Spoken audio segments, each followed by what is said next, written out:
Oke. Nah, sebelum dimulai materi dari Pak Andre, mungkin kita akan sedikit eh, sharing dulu ya. Kita dari Hinge akan sudah mengeluarkan fitur terbaru. Nah, mungkin nanti akan dijelaskan lebih lanjut oleh partner kita di Hinge, Mas Aji Wicaksana. Setelah itu kurang lebih waktunya 10 menit. Nanti setelah itu akan kita lanjutkan dengan sesi tanya jawab. Dilanjutkan dengan sesi materi, lalu dilanjutkan dengan sesi tanya jawab. Mungkin di awal boleh silakan Mas Aji. Waktu dan tempatnya saya persilakan. Oke, makasih Mas Faruk. Selamat malam Bapak Ibu sekalian. Selamat malam Pak Andre. Eh, Senang sekali bisa bertemu lagi secara virtual dengan Bapak Ibu sekalian di sesi malam hari ini. Semoga nanti materinya dan diskusinya bisa bermanfaat ya buat kita semua.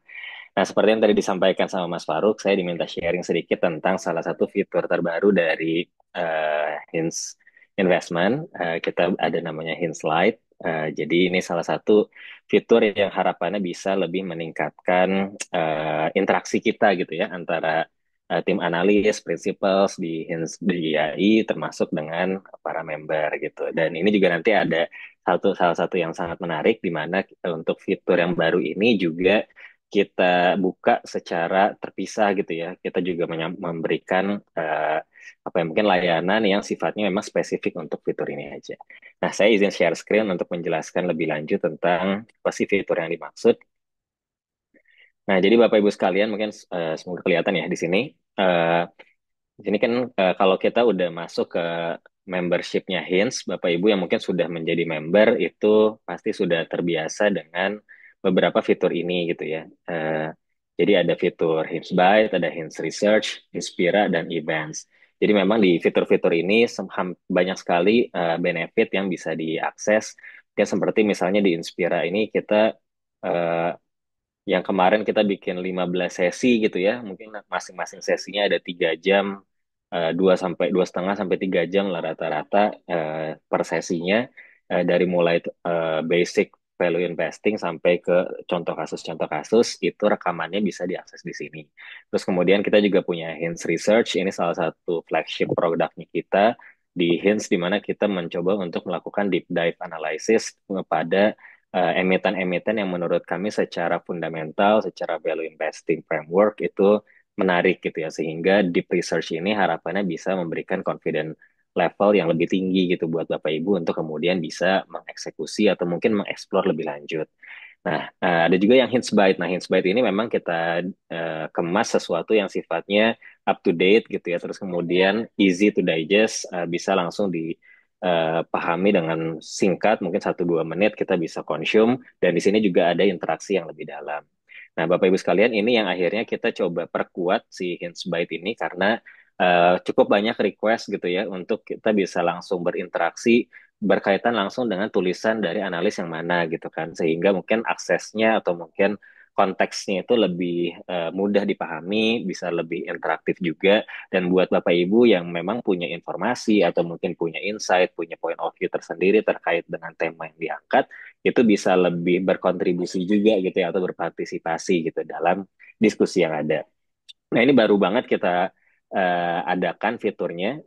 Jadi selama ini kan mungkin ada sifatnya tanya analis gitu ya. Nah, tanya analis tetap ada, tapi kalau misalnya ada mungkin tanggapan-tanggapan yang sifatnya singkat itu sekarang udah ada yang namanya di sini komen ya. Jadi nanti Bapak Ibu bisa komen di sini atau bisa nge-like gitu. Jadi ini memudahkan kita untuk bisa berinteraksi sesuai dengan tema yang diangkat. Nah, di Hinge sendiri kita sangat cukup bisa dibilang sangat sering ya merilis artikel. Ini mungkin kita bahas tentang salah satu emiten yang kita masukin ke dalam salah satu list kita ya kalau nggak salah di Hinge Dividend yaitu Pegas. Ini 2 hari yang lalu kita rilis.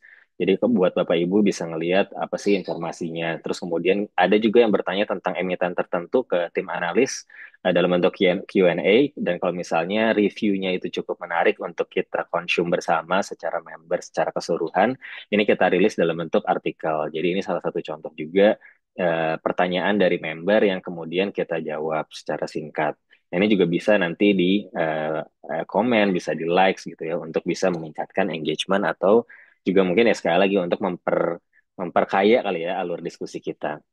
Nah, terus kemudian ada quick update ini di second half 2025 tentang mungkin makro secara keseluruhan dan cukup banyak emiten yang kita highlight. Ini kita tulis juga ini di 5 hari yang lalu gitu ya. Jadi mungkin dalam seminggu aja kita udah bisa ngeluarin 4 sampai 5 mungkin ya artikel gitu.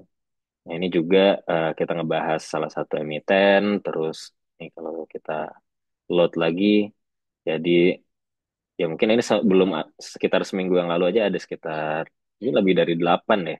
Nah ini yang auto juga kita bahas dan seterusnya. Nah, jadi cukup banyak artikel-artikel yang mungkin hampir tiap hari atau 2 hari sekali gitu ya. Dalam sehari kadang-kadang kita bisa ngeluarin beberapa artikel juga untuk bisa Bapak Ibu nanti apa namanya bisa dikonsum gitu ya. Dan sekali lagi fitur yang baru yang kita coba encourage untuk para member bisa berinteraksi itu adalah fitur comments gitu. Jadi di situ bisa bertanya, bisa memberikan masukan, bisa memberikan informasi dan lain sebagainya. Nah, Bapak Ibu sekalian, selain poin-poin yang tadi dibahas, di sini juga di sebelah kiri kita bisa lihat ada jenis-jenisnya ya, ada daily, ada artikel, ada quick review, ngebahas tentang emiten tertentu secara singkat tapi cukup komprehensif. Ada company update, biasanya company-company yang kita masukin ke dalam list kita untuk di watch list gitu kita update secara berkala, baik itu sebulan sekali atau minimal 3 bulan sekali sesuai dengan performa dari laporan keuangan. Kita juga kadang ada makro di industri update, ada hints event kalau misalnya ada resume-resume atau mungkin informasi berkaitan dengan event-event yang kita lakukan, dan seterusnya termasuk kayak outlook yang sifatnya cukup besar gitu, atau cukup panjang outlook tahunan. Nah, ini kategori-kategorinya memudahkan kita untuk bisa apa ya mungkin mendigest dengan lebih mudah, mengkategorisasikan dan bahkan kalau misalnya kita pengen tahu apa ya mungkin emiten tertentu, misalnya kita pengen tahu DKFT gitu ya. Nah ini nanti akan keluar apa namanya poin-poin atau mungkin artikel-artikel yang berkaitan gitu dengan kata kunci yang kita masukkan. Jadi sangat banyak informasinya, sangat banyak insight yang bisa didapatkan, intensitasnya juga cukup tinggi. Pak Andre salah satu yang juga nantinya akan banyak berkontribusi di tulisan-tulisan ini beserta dengan beberapa tim analis Hints yang lain serta prinsipal Hints yang lain. Jadi nanti akan cukup banyak kontributornya dan nanti kontributornya itu akan tertulis di sini juga. Jadi kita bisa lihat juga siapa yang menulis apa dan nanti kita bisa lebih banyak berinteraksi di artikel tersebut. Mungkin itu sedikit berkaitan dengan fiturnya. Nah, fitur ini sangat sudah termasuk ya di priority membernya Hints. Jadi priority member Hints sudah bisa mengakses semua fitur mulai dari Hints Byte, Hints Research, Hints Inspired sampai ke Hints Events baik yang offline maupun yang online.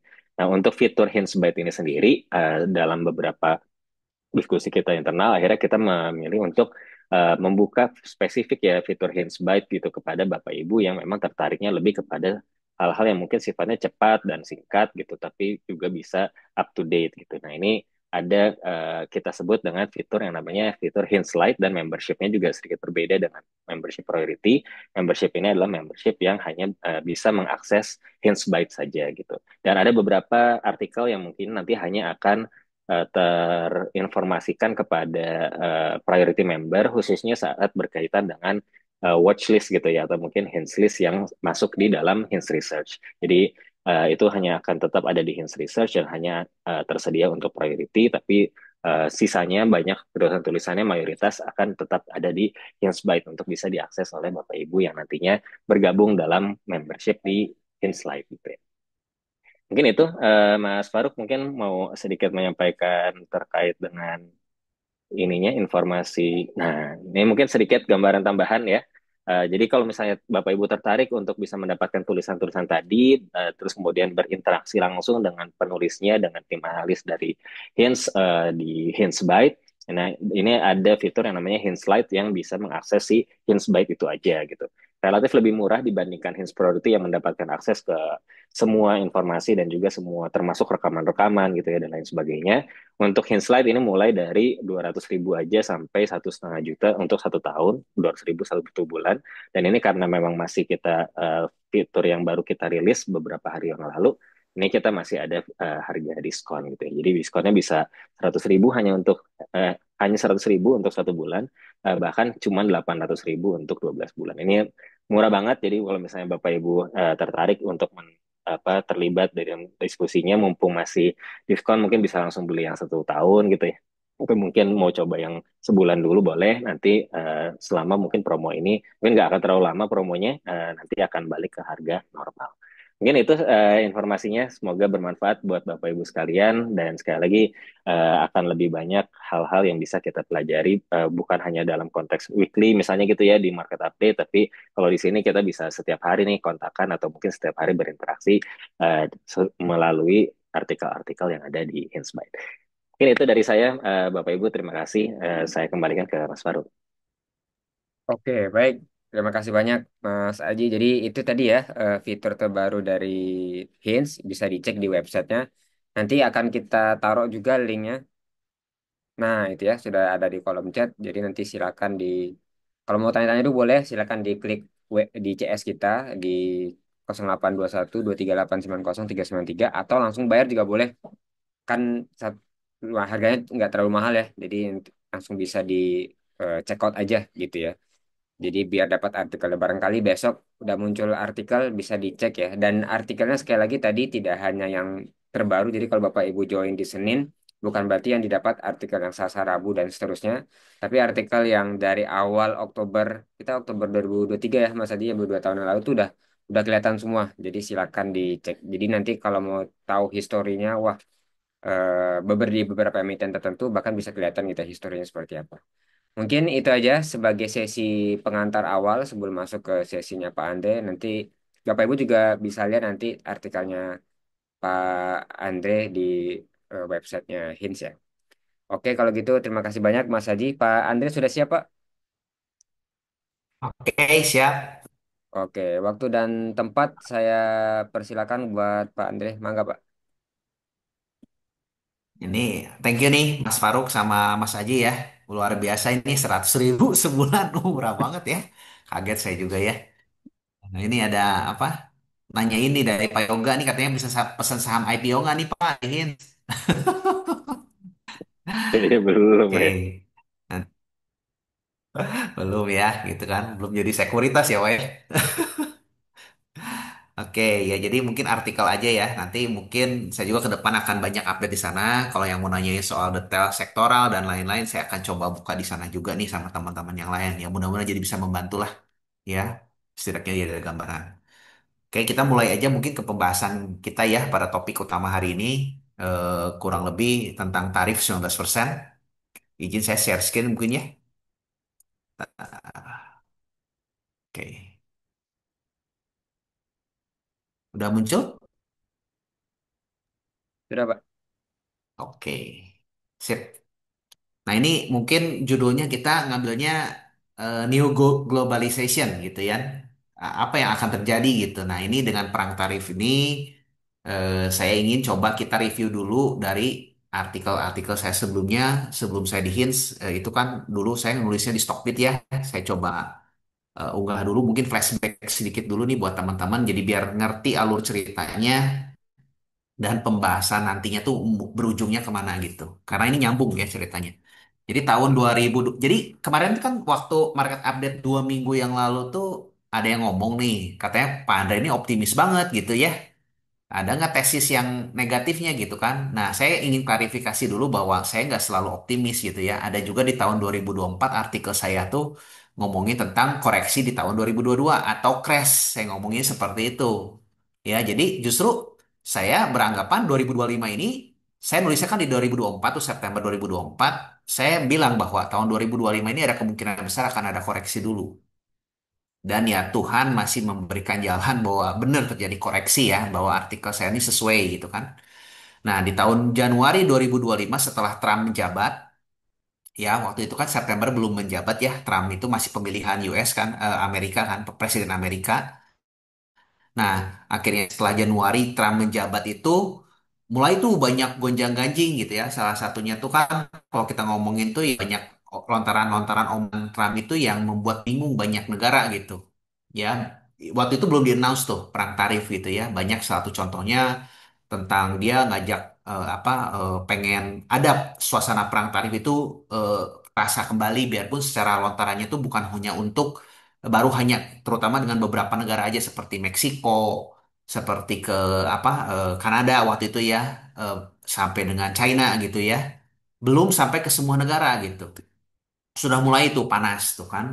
Nah, waktu itu saya bikin artikel justru di tahun 2025 ini memang ada koreksi, tapi ini adalah tahun konsolidasi saya bacain ya. Jadi judulnya tahun 2025 ini merupakan tahun yang volatil ya karena ketidakpastian tinggi tapi tahun juga kesempatan karena kita untuk mendapatkan posisi saham-saham long term di harga yang atraktif. Jadi artinya tuh kalau menurut saya tahun ini tuh adalah tahun transisi. Ya, tahun transisi di mana ini Trump ini menggantikan posisinya Biden. Dia merubah kebijakan-kebijakan Biden sebelumnya menjadi kebijakan eranya Trump. Itu yang pertama. Sehingga banyak adanya postpone lah kalau kita ngomongin. Tapi justru pospon ini berimbas akan baik ya ke kita yang ujungnya tuh nanti mudah-mudahan di 2025 akhir atau di 2026 awal ini kita mendapatkan hal baiknya gitu ya, terutama dari kebijakan-kebijakan yang dilakukan oleh Trump secara nggak langsung ya, biarpun Trump ngomongnya kan America first ya, dia pengennya Amerika yang growing gitu tapi justru berimbas bagus ke kita juga gitu. Nah, ini yang saya akan ceritakan ya. Jadi cerita alurnya itu bukan berarti optimis terus ya, tapi memang ada siklusnya kalau kita ikuti skenario-nya, semua skenario ini masih on the track. Di artikel Januari 2025 ini saya bicara bahwa nanti IM ini atau emerging market terutama Indonesia ini akan outperform ke depan. Ke depan ya, bukan sekarang ya, akan ada ke depan. Mungkin di 2025 akhir atau di 2026 awal, 2026 probabilitasnya kalau menurut saya tuh cukup tinggi. Karena kenapa? Karena salah satunya tuh adalah hutangnya Amerika di XY ini akan turun gitu ya. Udah gitu akan resesi, akan ada cut rate, dan salah satu yang paling pentingnya tuh adalah rasio capek. Capek itu rasio PE ratio lah di negara terutama di Amerika sendiri sudah yang cukup mahal. Ini akan ada rotasi masuk ke emerging market yang sudah terlalu murah. Ya, kurang lebih seperti itu. Ditandai dengan DXY-nya akan terus melemah. Itu yang saya akan bicarakan. Sedangkan waktu itu, waktu di Januari 2025 itu DXY itu sedang naik-naiknya, sedang akan naik lagi gitu kan. Justru banyak orang yang ngomongin bahwa waduh, ini semua uang akan balik lagi, tambah balik lagi ke Amerika. Kenapa? Karena kebijakannya Trump ini America first. Dia akan membuat inflasi. Dia akan mendorong dolar ini makin menguat. Justru nggak cut rate gitu kan. Banyak orang yang ngomong seperti itu. Nah, sedangkan kalau dari tesis saya ini akan berbeda. Justru Trump menginginkan dolarnya tuh murah. DXY-nya murah. Ya, inflasinya rendah.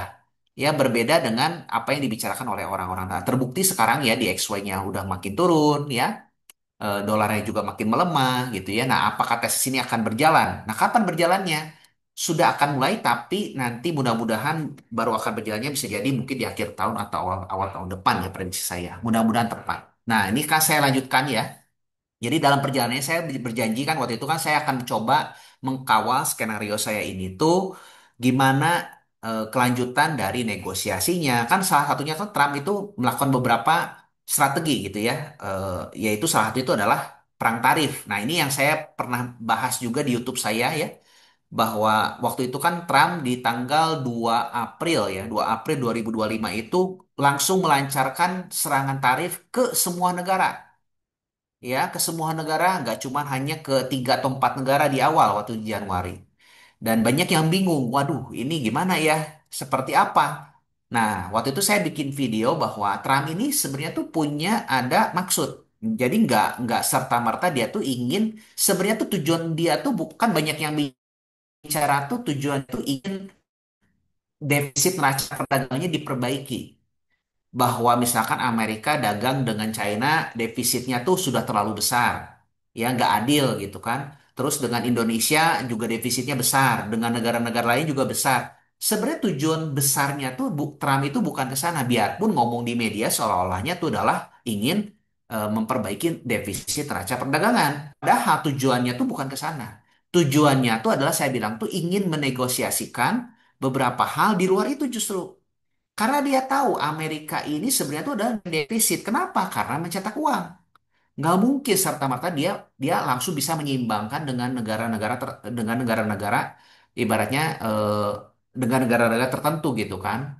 Jadi kalau menurut saya sih agak, ya itu bisa terjadi untuk negara-negara tertentu, tapi eh, Amerika memang didesainnya tuh untuk mencetak defisit yang makin besar agar mendorong globalisasi gitu kan. Nah, sedangkan apa namanya Trumpnya pengen defisitnya sama, itu agak mustahil kalau kita ngomongin tuh.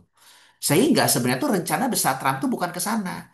Ternyata rencana besar Trump ini adalah ingin mengamankan negosiasi. Negosiasi apa? Ingin negosiasi tentang salah satunya itu adalah mineral kritis.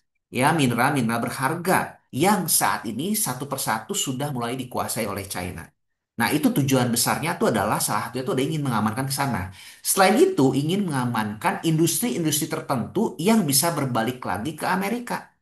Ya, industri-industri tertentu loh, bukan semua industri. Kenapa? Karena penting sekali dia untuk mendorong manufakturnya di Amerika, salah satu itu untuk kepentingan perang. Nah, ini ada salah satunya yang kita bicara tujuan besar Trump tuh untuk jangka panjang.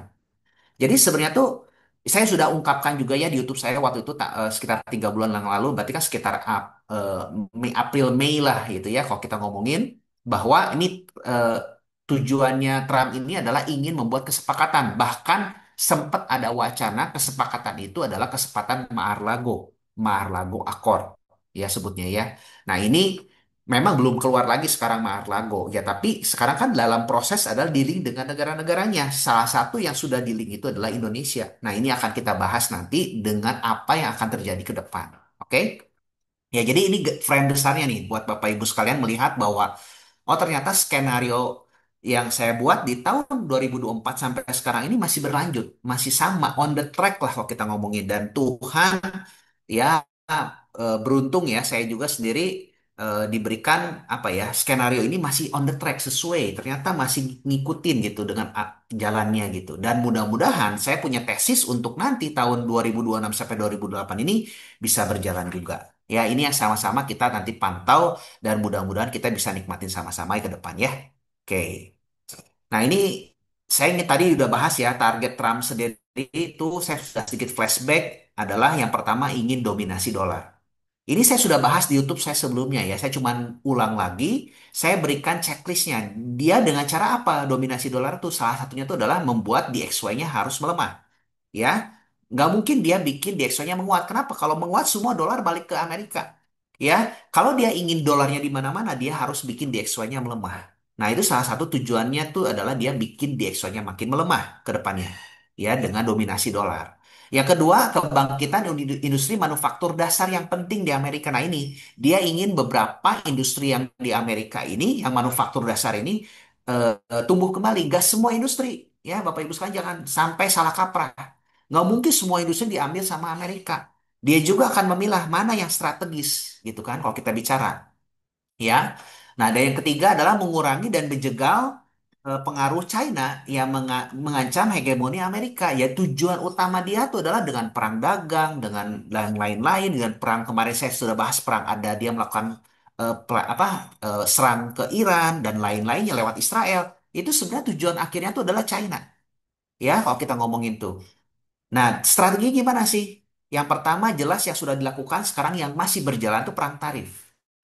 Perang tarif yang ujungnya ke negosiasi dan kesepakatan tadi saya bilang ya. Inginnya dapatnya apa? Ingin salah satu dapatnya itu adalah ke mineral-mineral strategis. Ya, coba kita perhatikan. Salah satunya kemarin Pak Prabowo negosiasi awal waktu ke sana dia sudah langsung kan bawa kan ngomongin bahwa oh oke, Trump pengennya tuh adalah yang diomongin defisit perdagangan, betul nggak? Akhirnya Pak Prabowo datang ke sana langsung ngomong dengan Trump tuh ngomongnya, oke kalau gitu ini bayangan saya ya, saya kan nggak lihat negosiasinya, tapi kan ada pembicaraan di awal waktu negosiasi pertama bahwa Pak Prabowo bilang ya udah gampang, kita tinggal alihkan beli minyak yang tadinya ke Singapura, belinya ke Amerika, misalkan kan sama-sama toh. Kita cuma hanya belinya beda supplier aja.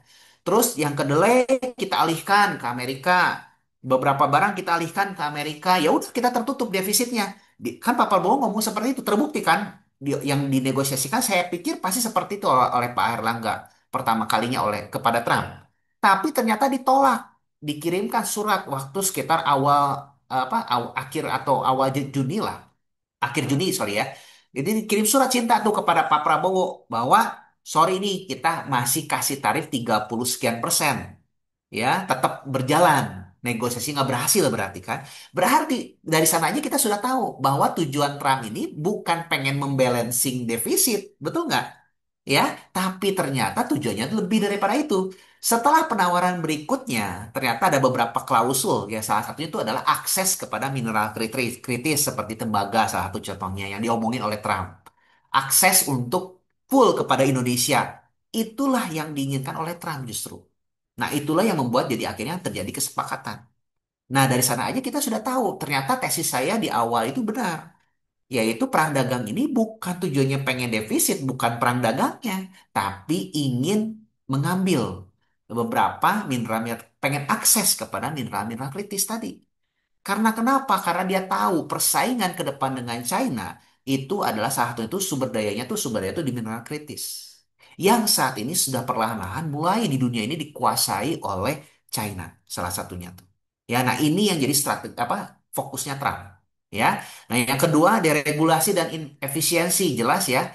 Trump sendiri melakukan banyak deregulasi di Amerika sendiri salah satunya itu nanti ada dengan namanya itu One Big Beautiful Bill Act. Nanti saya sebutkan ya kalau kita ngomongin. Tapi sebelumnya dengan banyak pemangkasan aturan-aturan dan lain-lain. Satunya ke properti dan yang lain-lainnya ke energi-energi yang kotor juga semua dipangkas kebijakan-kebijakannya. Nah ini yang berpengaruh sangat besar nanti ke depan ya. Efisiensi yang dilakukan oleh Dodge kemarin ya, oleh Department of Government Efficiency oleh Elon Musk yang sekarang ini sudah nggak dalam pemerintahan lagi ya, yang sekarang sudah berantem ya sama sama ini ya sama Trump gitu ya. Tapi yang dulunya efisiensi itu dipangkas yang untuk kebijakan-kebijakan yang dilakukan oleh eranya Biden ya. Itu sudah berjalan, sudah beres ceritanya tuh. Deregulasi juga sudah mulai berjalan nih. Dan yang ketiga, langkahnya saya sudah sebutkan juga dari dan ini kan saya sudah sebutkan dari jauh-jauh hari sebelumnya ya. Ini akan terjadi namanya tuh fiskal ekspansif yaitu pemotongan pajak dan lain-lain yang ditandai dengan lahirnya One Big Beautiful Bill Act ini yang sudah disetujui eh, di sana gitu ya di Amerika. Nah, inilah yang akan terjadi ke depan kalau menurut saya ya. Jadi skenario ini masih on the track dan satu persatu ini mulai terwujud ya. Oke. Nah, ini saya sudah omongin juga ya waktu di YouTube saya ceritakan bahwa nanti dari Scott Bessent sebagai Menteri Keuangannya Amerika ini ngomong belak-belakan bahwa sebenarnya tuh nanti kita akan ada kesepakatan ngomongin nggak ngomong Mar-a-Lago tapi ada selentingan di belakangnya itu Mar-a-Lago Accord ya yang membuat negara-negara ini dibagi menjadi beberapa kelompok. Ya, jadi kalau kita lihat histori, saya balik lagi ya, kita bicara dengan di YouTube saya ini, saya ulas balik lagi nih ya, buat biar teman-teman paham. Sebenarnya kalau kita lihat, dulu pernah kita ada namanya tuh agreement di Bretton Woods Agreement.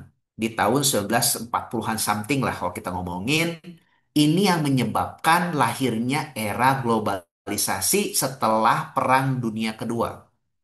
Ya, waktu itu kan Perang Dunia Kedua, semua hancur lebur, memilih Amerika di Bretton Woods yang waktu itu punya cadangan emas paling tinggi untuk membuat dolarnya tuh dikaitkan dengan semua mata uang dunia.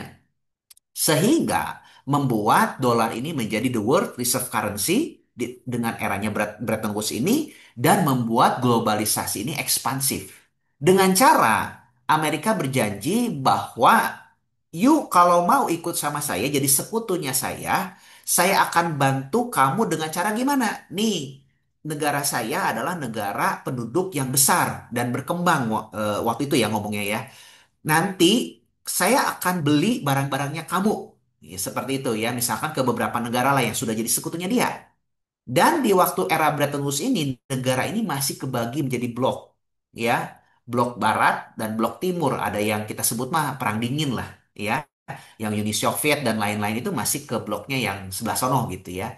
Dan itu masih terbagi menjadi dua blok. Ya, tapi di era itu globalisasi itu ekspansif gila-gilaan. Ya, dan diakhiri waktu itu dengan adanya tuh Richard Nixon setelah Richard Nixon ini apalagi kan tahun 1970-an sekian Richard Nixon ini membebaskan dolar ini dari emas. ya tidak dikaitkan lagi sehingga dolar sehingga Amerika bisa bebas mencetak uang seenak jidatnya dia mereka gitu kan. Ya, itulah di saat itulah pertumbuhan makin kencang lagi sampai tahun 1980-an itu terjadi namanya tuh Jepang yang tumbuh sangat tinggi, tumbuh sangat pesat yang hampir mendekati pertumbuhan ekonominya Amerika. Dia nggak mendekati banget sih, tapi kenaikannya itu cukup tinggi sekali. Itu yang membuat Amerika khawatir. Banyak pabrikan-pabrikan Amerika yang tergusur sama Jepang. Contohnya seperti elektronik, otomotif, yang sedang berkembang di dalam negaranya Jepang itu berkembang sangat pesat. Itu luar biasa pesat sekali. Ya, kalau kita ngomongin. Sehingga membuat banyak khawatir dan terjadilah waktu itu dibuatlah penekanan kepada Jepang dengan dibuat kesepakatannya Plaza Accord. Di kesepakatan itu dikatakan bahwa secara nggak langsung dia mengkaitkan antara dolar dengan yen, ya, dengan euro dan yang lainnya. Sebenarnya target utama itu Jepang, tapi dia kemas bahasanya sehingga ini yang membuat jadi akhirnya Jepang, industri-industri Jepang yang tadinya berada di dalam Jepang pada keluar negara di luar negara Jepang. Ada yang pindah ke Korea mungkin, ada yang pindah ke China, ada yang pindah ke negara-negara yang lain. Otomotifnya juga banyak yang pindah ke negara-negara yang lain atau ada yang balik juga ke Amerika. Ada yang pindah ke Amerika, masuk juga ke Amerika. Nah, itulah yang membuat akhirnya Jepang muncul namanya itu the lost decade. Karena kenapa? Industrinya banyak yang keluar sehingga membuat inflasi di Jepang ini tinggi sekali. Ya, pertumbuhan ekonominya tuh nggak bisa secemerlang zaman dahulu karena banyak industrinya yang keluar. Kenapa Jepang harus mengikuti Amerika? Mau nggak mau, karena Amerika yang masih kuat, ya, secara cadangan emas masih kuat, militernya masih kuat, dia bisa melakukan penekanan. Nah, itulah eranya Plaza Accord. Setelah ditandatangannya Plaza Accord, globalisasi meledak. Biarpun Jepangnya nggak kemana-mana, tapi globalisasi itu meledak, ya, ditandai dengan kehadiran salah satu itu negara yaitu apa? China yang waktu itu mulai juga dibuka dengan eranya Mao Zedong, ya, dan dia masuk ke dalam WTO. Setelah eranya Mao Zedong, ya, kalau kita ngomongin eh, dia masuk ke Deng Xiaoping, ya. Deng Xiaoping dia masuk ke dalam WTO, akhirnya tuh makin booming China dengan manufakturnya. Dan terjadilah zaman sekarang di mana China yang sedikit agak apa yang sedang akan menyalipnya Amerika membuat Amerika akan khawatir sehingga Amerika berusaha menekan China-nya lagi baik dengan caranya geopolitik maupun caranya ekonomi dengan yang saya ujung-ujungnya menurut saya ini akan muncul kesepakatan baru yang namanya apapun lah tapi ada omongan ya kalau kita ngomong namanya itu adalah Mar-a-Lago Accord. Nah, ujungnya akan ke sana. Kesepakatan ini sudah mulai terjadi, teman-teman. Ya, dengan China sudah ada di link, biarpun tarifnya masih tinggi. Dengan Vietnam sudah ada. Dengan Indonesia sudah ada. Beberapa negara sudah mulai diambil. Tujuannya sebenarnya kelihatan. Kalau kita lihat, dia ingin membuat koloni yang tadinya mulai dikuasai oleh China harus dipecah. Contoh seperti di negara BRICS kan, ada Brazil, India, India sudah mulai kena. Ya, Rusia ya pelan-pelan lagi diiniin. Ya, apa namanya tuh Saudi Arabia, ya, dan lain-lain sudah mulai itu. Ya, koloni-koloni yang lain kan ada Indonesia sekarang masuk ke BRICS juga mulai dipecah. Vietnam juga yang tadinya menjadi kandidat juga mulai didorong. Nah, jadi artinya Amerika ini sedang sengaja ingin melakukan pemecahan, ya. Kalau kita mau ngomongin itu ada istilahnya tuh divide and conquer, ya, pemecahan dan ingin menguasai, jangan sampai China ini eh, apa ya bisa mendapatkan resource yang banyak. Nah, inilah yang sedang terjadi, Bapak Ibu sekalian. Nah, tapi apakah ini akan berlanjut manis atau gimana gitu kan? Nah, ini akan kita bahas ya satu persatu ya. Mudah-mudahan dengan tesis yang ada sekarang ini, ya mudah-mudahan tepat lah ke depan ya. Nah, ini yang akan saya lihat, saya prediksikan nanti akan ada kesepakatan, mau itu kesempatannya Mar-a-Lago Accord yang secara umumnya ini yang membuat nanti era globalisasi baru yang negara ini akan menjadi blok-blok kembali. balik ke eranya Bretton Woods gitu ya. Nah, Indonesia ini kan sudah dapat nih deal tarif dengan 19%. Kita akan bahas dulu ya satu persatu ini mulai masuk. Dealnya gimana sih? Bagus nggak gitu kan? Ini bad news, good news nih buat kita gitu kan? Ada yang ngomongin bahwa Indonesia ini akan balik ke era kolonial, katanya tuh dijajah lagi ya. Semua sumber daya tuh ditarik ke Amerika. Ada yang ngomong seperti itu, ada yang ngomong bagus, tarifnya lebih rendah daripada negara-negara yang lain. Nah, ini gimana sih gitu ya?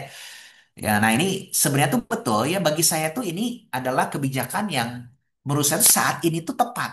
Saat ini tuh Pak Prabowo melakukannya cukup baik gitu ya, sangat baik malahan kalau menurut saya. Kenapa? Karena kita tahu bahwa eh, apa yang susah di Indonesia itu gini. Indonesia ini adalah negara emerging market ya kasarnya tuh. Dia belum kuat, dia hanya kuatnya tuh di sumber daya. Ya, artinya dia punya bargainingnya tuh di sumber dayanya dia ya ingin melakukan hilirisasi betul nggak ingin kuat di manufaktur belum bisa kalau ibaratnya kalau kita ibaratnya kayak kayak strategi strategi ini kita mengorbankan dulu hal yang kecil tapi untuk mendapatkan hal yang besar dan justru ini kalau menurut saya kita bisa mendapatkan peluang yang besar di sini kenapa kalau kita lihat 19% ini sekilas kalau kita bandingkan dengan tarif Amerika 0% sekilas kayak kita dirugikan. Tapi padahal menurut saya tuh enggak. Kenapa? Kalau kita bandingkan dengan negara-negara yang lain, justru ini membuat kitanya lebih atraktif. Ya, misalkan dengan China. China kan 55% ya kalau kita ngomongin. Apa yang akan terjadi kalau pemikirannya China? Ya, nah ini akan saya bahas ya. Kita akan bahas satu persatu dulu deh. Nah, dealnya apa aja nih? Dealnya yang pertama ini Indonesia akan beli produk energi sebesar 15 US dollar ya, miliar. Nah, kalau menurut saya sih ini tuh nggak ada isu karena ini mengalihkan aja kan yang tadinya belinya ke Singapura gitu kan, lewat Singapura ya. Jadi akhirnya kan dipindahkan langsung ke Amerika. Kalau menurut saya sih sama-sama aja belinya gitu. Bahkan mungkin bisa jadi dengan tarif 0% mungkin ini dapat lebih murah ya. Saya nggak tahu ya, tapi intinya sih no issue lah kalau yang hal ini karena kan sama-sama belanja ya mau nggak mau kan saat ini kan kita defisit apa namanya produk energi satunya tuh minyak ya kalau kita ngomongin. Nah, terus impor produk pertanian US ya seperti gandum, kedelai, jagung. No issue juga kalau menurut saya. Kenapa? Karena kita tahu bahwa produk-produk gandum, kedelai, dan jagung ini kan nggak ditanam di Indonesia. Susah untuk mendapatkan kualitas yang bagus gitu kan. Seperti kedelai, kedelai yang dihasilkannya pun juga nggak bagus untuk produk-produknya Indonesia. Nggak dipakai lah. Ya nggak banyak petani-petani juga yang nanam jagung, gandum, dan kedelai gitu kan. Jadi artinya kalau menurut saya ini no issue. Ini hanya mengalihkan yang sebelumnya juga kita impor dari negara-negara yang lain, mungkin dari Brasil, mungkin dari negara-negara yang lain, mungkin dari Ukraine kali ya, atau dari negara-negara Eropa yang lainnya. Nah, ini mungkin kita bisa alihkan dari Australia mungkin, jadi akhirnya kita bisa pindahkan ke Amerika. Jadi kalau menurut saya satu dan dua ini justru no issue. Ya, yang ketiga pembelian 50 pesawat Boeing.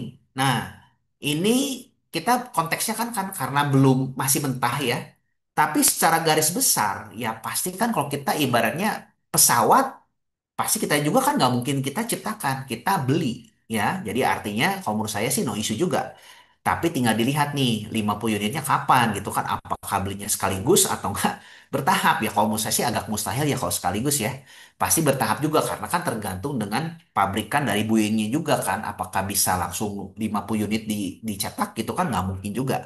Bisa jadi dalam waktu 5 tahun atau 10 tahun ke depan gitu kan pembeliannya bertahap ya itu saya pikir masih oke lah kalau kita bicara ya.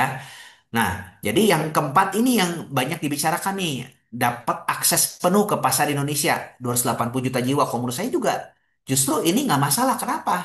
Saat ini kan produk-produknya Amerika, ya kita juga sudah gandrungi juga seperti Netflix kan kebanyakan produk-produk jasa mereka tuh Microsoft lah, atau mungkin kalau hardware kebanyakan juga software. Jadi kalau menurut saya sih artinya justru bisa jadi lebih murah peluangnya.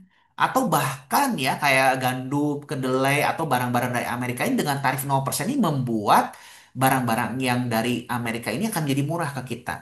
Justru kita mendapatkan peluang untuk inflasi kita tuh bisa ditekan lagi lebih rendah. Ya, contohnya seperti pakan ternak, ya dengan kedelai yang lebih murah atau nggak dengan jagung yang lebih murah, itu membuat jadi akhirnya pakan ternaknya lebih murah juga.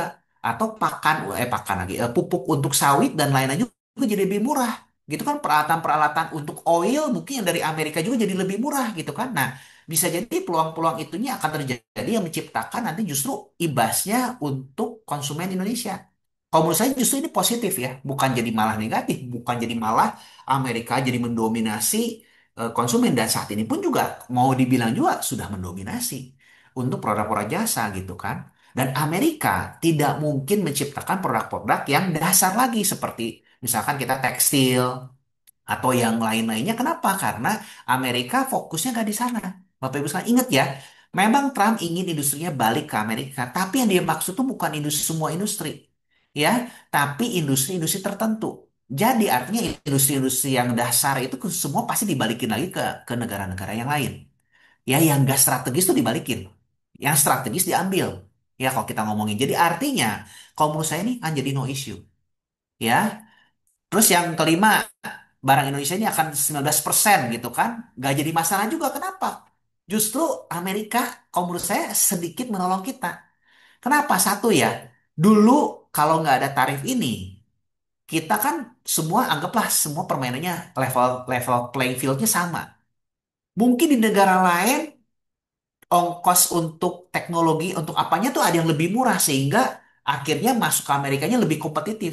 Tapi dengan bantuannya dari Trump, justru kita dapat angin lebih baik di mana kita dapat tarif diskon lebih rendah belum apa-apa aja start kasarnya gini orang mau berlomba kita dikasih startnya tuh lebih awal gitu lebih cepat daripada negara yang lain nah justru ini jadi peluang buat kita untuk mengambil market di US nanti ke depannya justru akan lebih baik lebih bisa jadi peluangnya itu tambah besar kalau menurut saya asalkan Indonesianya jeli ya untuk bisa melihat apa aja nih industri-industri yang bisa dimasuki di Amerika dan apa aja industri-industri yang ada di Asia Tenggara. Nah, ini yang akan saya bahas ya sedikit ya nanti ya. Dan yang keenam nih justru yang jadi highlightnya ya, yang mungkin banyak orang khawatir juga justru aturan khusus transshipment. Vietnam dikatakan bahwa namanya tuh Vietnam ini satu contohnya Vietnam. Dia Trump ini mengancam oke, Vietnam dapat tarif 20%. Tapi nanti kalau ibaratnya ada barang-barang terbukti transshipment dari Vietnam, itu misalkan barang China transshipment melalui Vietnam, tarifnya akan ditambahkan dengan yang negara asal. Contohnya tarif China itu 55%. 55 tambahkan 20 jadi 75. Nah, justru jadi malapetaka buat Vietnam. Nah, ini justru yang akan jadi isu. Nah, Indonesia seperti apa? Nah, ini akan saya bahas juga ya untuk isu transshipment ini seperti gimana. Ya, nanti lebih detail. Nah, lanjutnya lagi kita di sini ada namanya tuh yang masalah itu adalah akses kepada logam. Nanti takutnya kan kan ini bahasnya gini. Indonesia punya sejumlah produk bagus dan mereka juga punya logam tanah jarang yang sangat berharga. Salah satunya dikenal dengan tembaga yang sangat berkualitas tinggi akan kami gunakan katanya tuh. Ya, jadi dia ngomong itu adalah telah sepakat. Jadi dia ngomong itu dapat full akses ceritanya tuh full akses Trump ini kepada Indonesia. Ya bahasanya tuh full akses. Ya dia bisa full dapat akses kepada mineral-mineral kritis. Soal seperti itu. Nah, bahasa full akses ini tuh harus dipahami bukan berarti Bapak Ibu sekalian ini banyak yang salah kaprah ya, bukan berarti serta-merta Amerika nggak dapatnya gratis. Tapi kan mereka tuh beli gitu. Apa arti full akses ini? Full akses itu tuh artinya apa? Selama ini kan banyak kebijakan-kebijakan yang menurut saya tuh di Indonesia ini yang justru perlu dideregulasi. Ya artinya deregulasi apa? Banyak kebijakan-kebijakan kalau menurut saya tuh yang agak konyol gitu. Seperti kemarin kebijakan tertentu. Kebijakan ini dapat harus royalti sekian. Ada kuota impor. Ada kebijakan A, B, C, D, E gitu kan. Nah itulah justru yang diinginkan Amerika. You jangan banyak aturan deh dengan Amerika. Ada pembatasan impor, ada apa dan apa segala macam yang itu mengakibatkan jadi akhirnya tuh nggak bisa akses kan Amerika terhadap barang-barang mineral. Nah, justru itu jadi peluang kalau menurut saya. Dengan adanya Amerika ini menginginkan deregulasi. Ya, hati-hati ya Bapak Ibu sekalian. Jadi bukan artinya tuh mereka dapat gratis loh. Mereka ngambil mineralnya tuh gratis, sekonyong-konyong gitu kan. Udah begitu aja ambil. Enggak. Dan juga yang kedua, ya Bapak Ibu sekalian, selain tentang deregulasi, mereka tuh bukan sekonyong-konyong datang ambil tembaga ke sini, nggak seperti itu Bapak Ibu sekalian.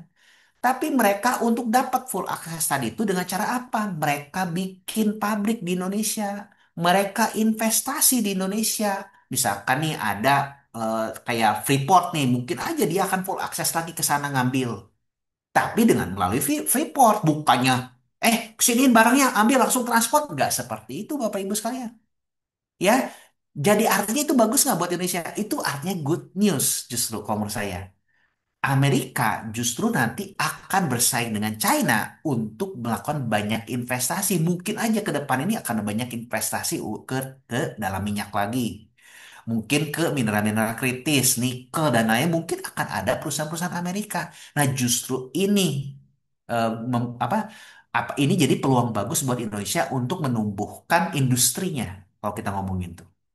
Ya, jadi jangan disalahpahami ya. Justru kalau saya ngebaca full access itu artinya justru Indonesia diuntungkan. Amerika diuntungkan nggak? Oh, diuntungkan banget. Dia bisa menguasai kan secara nggak langsung kan. Nah, tapi buat Indonesia justru ini diuntungkan juga. Ya, Bapak Ibu sekalian. Oke, kita lanjutkan lagi ya. Nah, ini kita bahas dulu di sini ada ekspor apa aja sih Indonesia ke Amerika gitu ya. Yang terbesar itu ada di tekstil dan alas kaki. Ya, jadi alas kaki dan tekstil ini menjadi primadona lah kalau kita ngomongin. Lalu ada karet, furniture, kopi, dan sawit ya kalau kita ngomongin tuh ekspor. Nah ini apakah ada peluang nggak akan dinaikkan? Nanti kita bahas ya. Impor nih dari Amerikanya sendiri apa nih?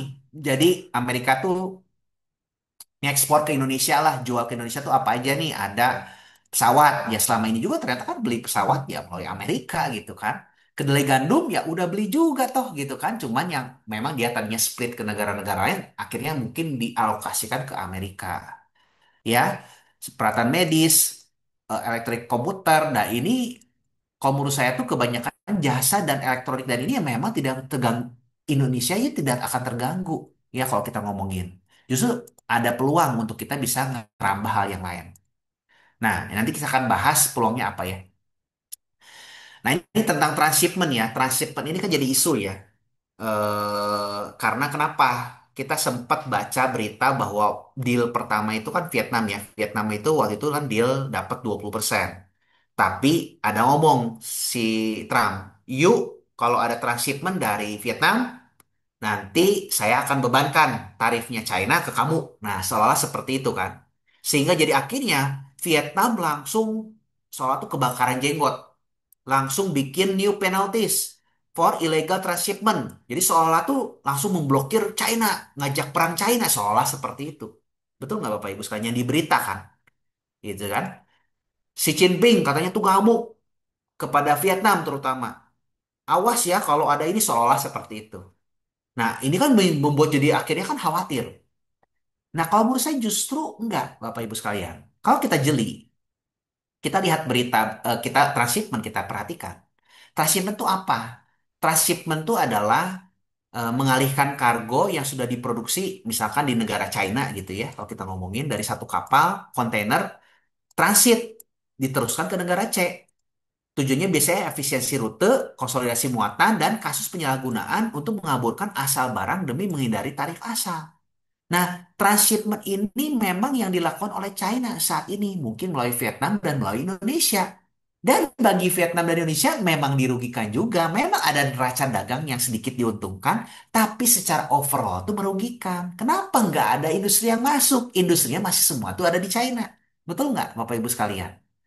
Nah, ini yang akan dialihkan kalau menurut saya ke depannya itu jadi bahasa transshipment ini akan bergeser dengan adanya tuh namanya tuh manufacture relokasi, relokasi manufacturing. Ini yang akan jadi tren ke depan kalau menurut saya, terutama di Vietnam dan di Indonesia sendiri. Ya, apalagi di Indonesia. Kan di Vietnam banyak pabrik toh, memang banyak pabrik, tapi banyak terjadi juga transshipment. Nah, Bapak Ibu sekalian, sehingga justru China nggak marah dengan adanya kebijakan itu yang dikeluarkan oleh Trump. Tapi justru Vietnam dan Tiongkok sepakat untuk meningkatkan hubungan dagang setelah di tengah tarif Trump tadi, Bapak Ibu sekalian. Ya justru China senang. Oh ya udah, China ini kan ibaratnya kalau kita ngomong itu dia bisa apa ya menyesuaikan Bapak Ibu saya nggak kaku. Oke, Trump maunya kayak gitu, gua ikutin. Ya udah, gua bikin aja pabrik nanti makin banyak di Vietnam atau di Indonesia. Nah, itu yang akan terjadi Bapak Ibu sekalian, kalau saya lihat. Sehingga bagi saya Vietnam dan Indonesia ke depan ini tidak akan ada lagi namanya itu isu transshipment. Ya, makanya digalakan transshipment ini kalau menurut saya apa ditolak ini justru berita bagus. Karena kenapa? Kita perhatikan sama-sama ke depan. Nanti akan ada banyak industri-industri China yang masuk makin ke sini. Udah kerasa kan di tahun ini Bapak Ibu sekalian ya. Industri tekstil. Yang kemarin viral tuh di China, di Cirebon tuh. Yang katanya tuh di demo lah, apalah. Ya, ada di Batang nanti masuk lagi. Nanti akan ada banyak industri-industri China yang mulai masuk secara besar-besaran mungkin ke Indonesia. Apalagi setelah adanya tarif yang murah. Bayangkan pola pikir di China, mikirnya. Di saya ngirim langsung ke Amerika 55%. Ya udah mendingan lewat Indonesia aja saya bikin pabrik aja di Indonesia. Betul nggak? Nah, kalau gitu terjadi dong di eranya Jepang, di mana industri-industri itu keluar dari Jepang kan? Sehingga Jepang nggak ngalami lost decade. Apakah itu akan terjadi di China? Bapak Ibu sekalian, China itu pinter sekali. Itu luar biasanya China ya. Ini nggak akan saya bahas sekarang lah. Tapi China intinya tuh adalah dia akan fokus saat itu ke high value manufacturing. Dan dia mendorong sebuah industri dasarnya tuh untuk mulai keluar dari China justru sengaja dengan dibangunnya Belt and Road Initiative. Nah itulah luar biasanya China juga. Ya, dia sudah antisipasi, dia tahu apa yang akan didorong oleh Trump sehingga dia lakukan strategi yang lain. Nah, ini yang saya sebutnya sehingga China justru nanti akan mendorong. Makanya kenapa kayak BYD bikin pabrik di Indonesia. Kenapa nanti banyak perusahaan manufacturing baik itu otomotif, tekstil ataupun beberapa yang ibaratnya akan masuk ke Indonesia. Nah, gimana dong China masih menikmati China akan fokus ke high value manufacturing, yaitu apa? Misalkan contohnya, otomotifnya BYD-nya akan masuk ke Indonesia. Rakitan dan lainnya baterai mungkin untuk bahan dasarnya industri dasarnya, industri apa tambangnya mungkin kan Indonesia diolah setengah jadi, dibalikin dulu ke China, dibikin dulu sampai jadi baterai yang teknologi tinggi, baru diekspor lagi ke Indonesia, dirakit, baru diekspor. Nah, itulah yang akan terjadi Bapak Ibu sekalian. Itu satu contoh kalau kita ngomongin di otomotif ya. Sehingga China ini akan fokus ke high tech value. Sehingga nanti GDP-nya akan growing juga. Ya, sedangkan di Indonesia akan kecipratan juga GDP-nya. Jadi nggak kayak di Jepang, itu murni keluar semua gitu kan. Nah ini sedangkan Indonesia akan menikmati juga limpahan banyak industri dari China salah satunya. Ya jelas ya tujuannya kan untuk ini. Makanya kan China sekarang banyak melakukan investasi kan EBT-nya, ya energi terbarukannya. Bapak Ibu saya udah merasakan tuh kan kalau kita ngomongin kenapa contohnya kayak saham SSIA ini melesat sangat tinggi sekali. Ya saat itu kan di sana ada banyak nanti jadi pusat manufacturing otomotif kalau kita ngomongin untuk ekspor nanti ke Pelabuhan Patimban ya ke depannya. Itu satu contohnya kalau kita ngomongin ya. Bukan saya menganjurkan saham SSIA ya udah naiknya tinggi sekali ya. Itu saya udah omongin dari tahun lalu SSIA tuh. Ya yang udah nikmati sekarang udah dapat bagger ya selamat ya Bapak Ibu sekalian. Oke, nah itulah yang akan terjadi ya Bapak Ibu sekaliannya. Jadi transshipment nanti akan ada toleransi oleh Trump juga. Justru yang dimaksud ini tuh nggak perlu, ini kan era globalisasi ya, nggak mungkin kan 100% tuh misalkan kita buat manufacture Indonesia, bikinnya semua made in Indonesia itu 100% Indonesia, nggak mungkin. Pasti akan ada bahan-bahan dari negara lain. Tapi akan ada batasan yang diminta oleh Amerika, oleh Trump sendiri. Dan itu nanti akan dipenuhi kalau menurut saya. Ya, oke. Nah, inilah justru kalau menurut saya transshipment ini bukan jadi transshipment, tapi jadi relokasi industri yang berujung pada nantinya pertumbuhan industri di dalam negeri, terutama di Indonesia sendiri ya ke depan, kalau menurut saya. Nah, peluangnya apa kalau kita ngelihat dari eh, Amerika yang selama ini dapat apa impor barang dari negara-negara ASEAN apa aja sih? Negara ASEAN ternyata mengekspor itu misalkan kayak Malaysia dia kan ke integrated circuit ke apa ke chip-chip juga semiconductor ya sorry ya semiconductor kan ada di Malaysia kan sekarang udah naik juga tuh levelnya kan Malaysia. Thailand ternyata ada suku cadang otomotif. Nah, pertanyaannya ini bisa jadi balik ke Indonesia nggak? Yang Thailand sedangkan dapat tarifnya lebih tinggi. Ya kalau negosiasi lagi mungkin Thailand lebih turun lagi mungkin aja, tapi mudah-mudahan Indonesia dapatnya lebih rendah. Ya, Singapura machinery, ya Vietnam electrical machinery dan electronics. Ya, apakah justru nanti akan sebagian juga masuk ke Indonesia nih elektronik-elektronik? Nah, kita perhatikan sama-sama ya, gitu kan? Seperti Laos, Myanmar atau enggak apa Kamboja pakaian rajut yang dapat nanti artinya tuh tarifnya lebih tinggi, ini akan mengalir nggak ke Indonesia. Nah, kita perhatikan sama-sama ya Bapak Ibu sekalian. Justru kalau menurut saya, peluang kita dengan tarif yang saat ini, justru ini menjadi angin segar banyaknya nanti industri-industri yang akan masuk ke Indonesia. China juga tapi nggak bodoh. Kenapa? Dia akan bikinnya nggak cuma di satu negara. Ah, udah tahu Indonesia, yaudah bikin Indonesia. Dia akan tetap bikinnya tuh di Thailand mungkin bikin.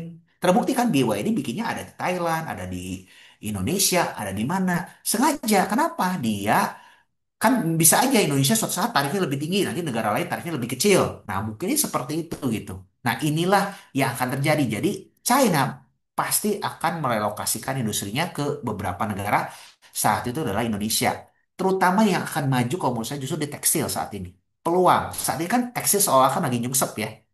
Tapi justru di angin. Nah, ini ada bocoran sedikit lah. Tapi apa emitennya, sektornya gimana, seperti apa? Nah, kita perhatikan sama-sama nanti ya. Kalau kita lihat, saya bukan berarti ngomongin tekstil bakal bagus sekarang ya. Tapi nanti akan ada yang kena imbasnya apalagi sektor apalagi. Nah, ini yang perlu di-highlight dan diperhatikan. Nanti akan saya bahas di slide ya, Bapak Ibu sekalian.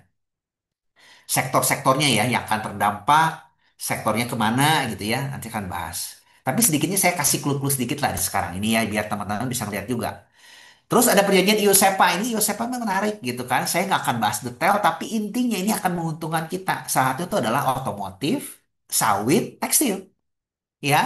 Sedangkan untuk Eropa dapat akses ke kitanya untuk ya ada apa license dihargai lebih apa paten dan lain-lain, farmasi termasuk sampai dengan yang ke apa perbankan, investasi dan lain-lain.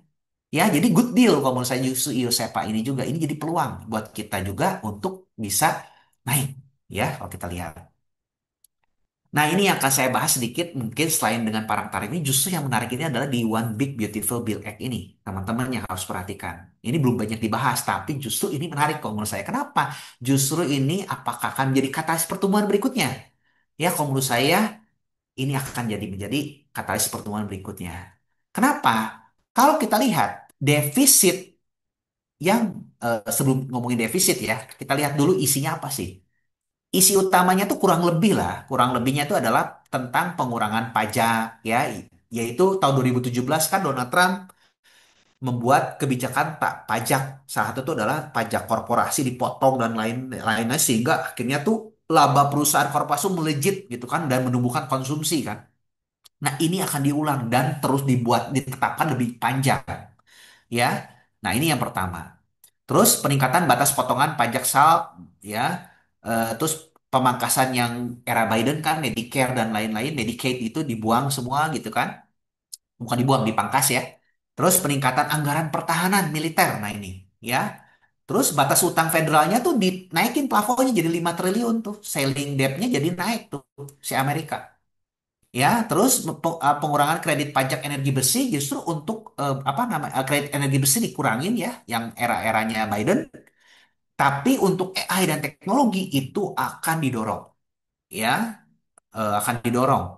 Pertahanan, perbatasan, imigrasi dan investasi infrastrukturnya tuh ke AI dan lain-lain teknologi itu akan didorong dan lain-lainnya. Jadi secara garis besar itu adalah kalau kita perhatikan ini akan mendorong apa? Mendorong daya belinya, konsumsinya Amerika. Makanya disinyalir One Big Beautiful Bill Act ini tuh akan membuat defisit itu menambah sampai 3,9 triliun US dollar. Bayangin 3,9 triliun. Kebayangnya seperti apa? Defisit waktu COVID, waktu COVID Amerika itu 3 triliunan. 3, triliun something lah defisitnya Bapak Ibu sekalian. Ini defisitnya sudah akan lebih daripada COVID. Bahkan ada yang ngomong bisa sampai 5 triliun gara-gara One Big Beautiful Bill Act ini. Berarti kan defisitnya sudah bisa melebihi waktu eranya COVID. Nah, pertanyaannya uangnya dari mana gitu kan? Nah, ini yang saya akan bahas gitu kan. Ya, uangnya dari mana gitu kan? Untuk bisa membiayai hal ini gitu. Tapi sebelum itu saya akan bahas dulu apa sih salah satunya yang menarik di subsidi ini. Ya, yang satu yang menarik itu adalah ini clue ya buat Bapak Ibu sekalian. Satu itu adalah no tax on car loan interest. Jadi tax untuk eh, relaksasi lah, relaksasi pajak tax untuk bunga untuk pinjaman kalau pembelian mobil gitu kan kalau kita ngomongin. Nah, untuk apa yang menariknya? Coba kita perhatikan sama-sama. Di sini yang ada qualified vehicle-nya ini adalah yang minivan, SUV, pickup dan motorcycle with gross vehicle weight rating dan 14.000 pounds that has undergone final assembly in United States. Gak ada kata-kata semua tuh harus 100% produksinya Amerika. Tapi final assembly. Artinya itu dirakit di Amerika. Bapak Ibu sekalian. Artinya apa? Akan ada dorongan permintaan otomotif besar-besaran di Amerika, terutama otomotif yang bukan electric vehicle, tapi spare partnya mungkin diekspor dari negara lain kan gitu kan katanya ya. Nah, pertanyaannya dari mana? Gitu kan? Meksiko yang selama ini dekat dengan Amerika, tarifnya kalau lebih tinggi daripada Indonesia, apakah Indonesia punya peluang? Nah, ini yang akan kita perhatikan sama-sama, Bapak Ibu sekalian ya. Ini salah satu clue. Ini salah satu yang nanti yang akan saya bahas juga di hint slide, Bapak Ibu sekalian ya. Tapi ini saya kasih bocoran dikit lah, gitu kan. Bisa menarik, ada emiten apa aja yang menarik, kita bisa perhatikan sama-sama. Nah, apa yang membuat saya optimis? Kita melihat bahwa kalau kita bandingkan di eranya Bush. Bush itu tahun 2003-2008 itu dia melakukan kebijakan fiskal ekspansif yang sama ternyata dengan eranya Trump saat ini. Itu yang mendorong akhirnya di eranya Bush ini 2003 sampai 2008 Amerika dunia masuk ke fase terutama emerging market masuk ke fase namanya tuh mania phase. Amerika juga bertumbuh secara GDP, tapi emerging market bertumbuh lebih gila-gilaan. Ya, di eranya Bush. Apa kesamaannya? Pemotongan pajak yang besar. Waktu itu di eranya Bush dilakukan namanya itu Bush tax cut. Sama seperti tax cut yang dilakukan era Trump saat ini. Belanja pertahanan juga sama. Waktu itu didorong perangnya Irak dan Afghanistan. Sekarang juga sama, belanja militer gila-gilaan yang saya sudah sebutkan di era apa di YouTube sebelumnya bahwa sebenarnya tuh ujung-ujungnya tetap Iran ini masih dalam bentuk radar Amerika yang dijaga harus diganti rezimnya. Makanya belanja militernya harus kuat ya untuk mempertahankan US dollar juga ya. Nah, ini akan menaikkan kenaikan hutang nasional yang diestimasikan 5 triliun. Di eranya Bush 5 triliun itu selama 8 tahun. Kalau ini mungkin dalam waktu yang lebih singkat. Defisitnya melebar bisa sampai 5%, melebihi di eranya Bush. Ya, dan sama-sama dua-duanya dari Partai Republik. Nah, pertanyaannya defisit ini kan makin melebar. Dari mana gitu kan? Nah, ini kita kasih gambaran dulu ya. Ini balance payment-nya di eranya Bush. Ini melebar sekali turunnya. Apakah di eranya Trump ini akan tambah nyungsep? Udah ada One Big Beautiful Act. Nah, ini akan kita saksikan sama-sama defisitnya akan makin melebar. Ya, yang melebar ini tentu aja ini akan membuat apa namanya tuh didorong juga dengan DXY yang melemah. Di eranya Bush sama DXY ini US Dollar Index ini 2003 ini melemah tajam. Mungkin terendah. Apakah di eranya Trump ini akan didorong juga sama persis di eranya Bush akan masuk ke dalam eranya rendah di XY yang murah sehingga dolar murah. ya. Nah, ini yang membuat jadi akhirnya emerging market ekspansi. Nah, pertanyaannya itu dari mana sih? Nanti devisa dibiayai. Dolarnya kan dibuat murah. Tapi gimana dong? Kalau kan logikanya gini, kalau defisitnya gede, harusnya kan obligasi ditariknya dengan cara bikin suku bunga lebih tinggi kan? Naikin suku bunga. Artinya kan DXY harusnya naik dong. Sama seperti di eranya Biden kan? Tapi kok kenapa kan ini DXY-nya dibuat lemah oleh si Trump? Dan defisit tapi dibuat makin melebar gitu sama seperti Bush gitu kan kalau kita ngomongin. Nah, tapi gimana caranya untuk ininya? Jadi dia akan ada dua cara. Yang pertama tuh dia akan bikin permainan baru melalui stable coin satu Bitcoin. Ya, dia akan pegging ya dolarnya melalui stable coin. Ya, ada USDC, USDT dan DAI ya, DAI ya. Ini tapi tetap nggak cukup. Ini paling hanya membiayai 10%. Defisitnya bisa sampai 1,85, ini 10%. Bayangin kalau 5 triliun, tambah gede kan? Ini tetap akan dimainkan untuk supaya mengontrol DXY juga lebih rendah. Sehingga permintaan obligasi juga kan makin banyak. Sehingga bunga dijaga tetap murah. Tetap akan dimainkan nanti di stablecoin. Tapi apakah ya di era Bush ini defisitnya ditutupi, obligasinya dibeli sama China dan Jepang. Tapi kan saat ini China dan Jepang sudah mulai lepas obligasi terus. Prediksi saya, apakah akan ada printing money lagi besar-besaran di saat nanti ibaratnya tuh kita lihat nih waktu COVID kemarin ini printing money jos dari yang tadinya mungkin 3 triliun, eh, 4 triliun kurang lah, sampai ke 8 triliun, hampir 3 triliun lebih cetaknya, hampir 4 triliun lah, waktu eranya COVID. Sekarang udah hampir ke 6 triliun lebih. Neraca dagangnya apakah ini akan cetak uang lagi lebih besar lagi? Nah, prediksi saya kemungkinan besar less likely ini akan terjadi Bapak Ibu sekalian. Di saat seperti itu, gimana cara apa yang akan terjadi?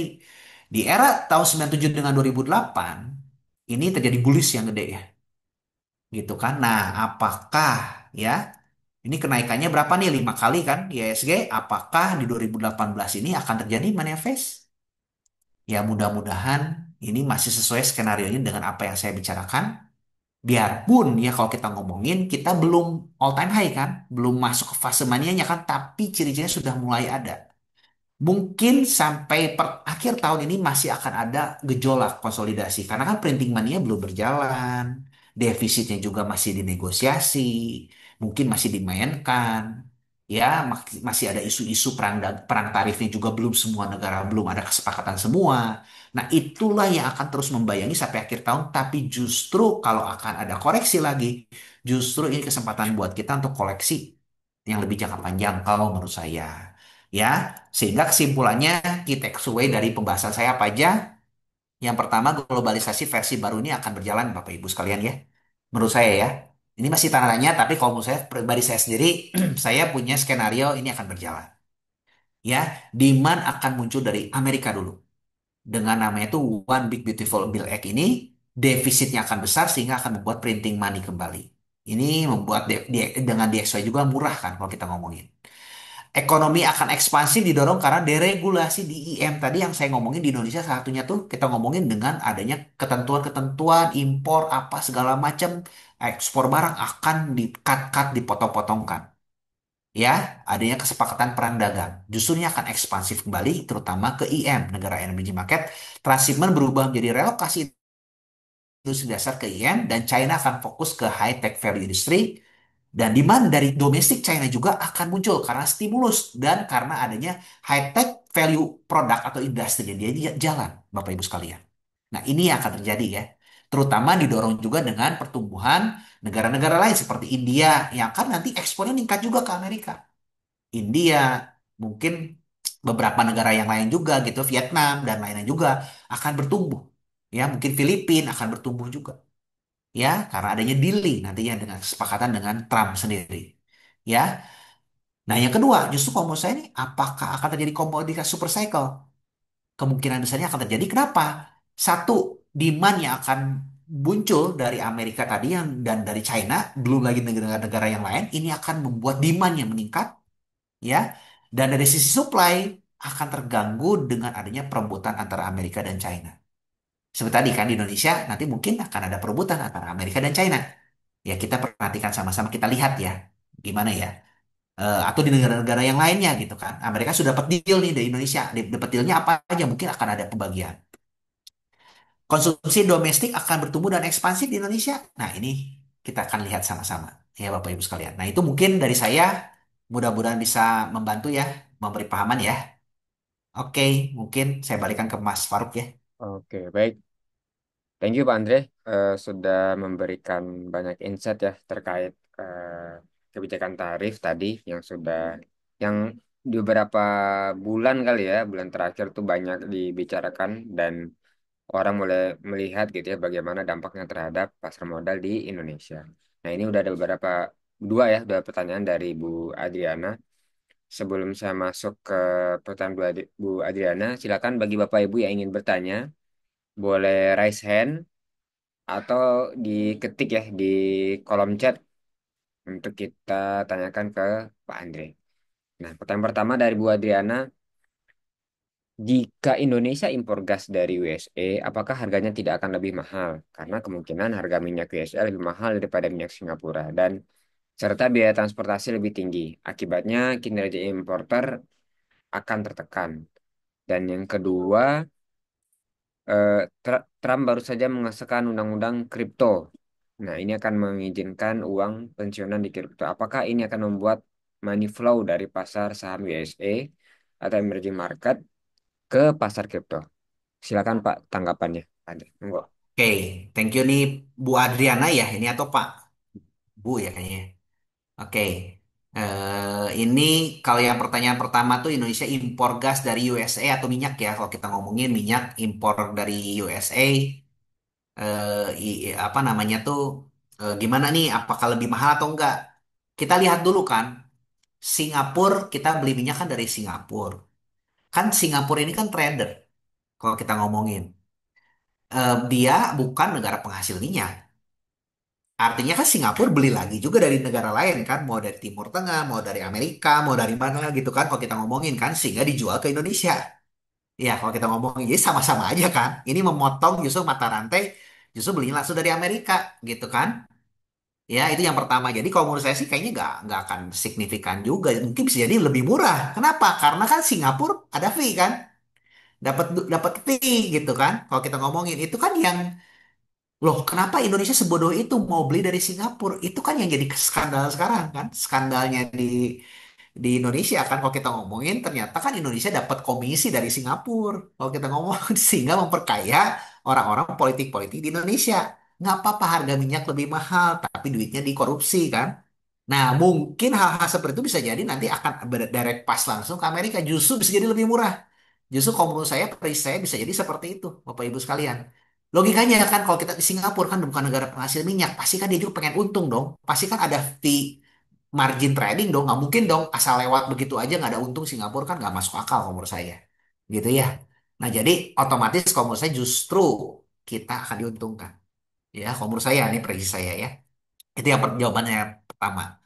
Yang kedua nih, Trump baru saja mengesahkan undang-undang kripto.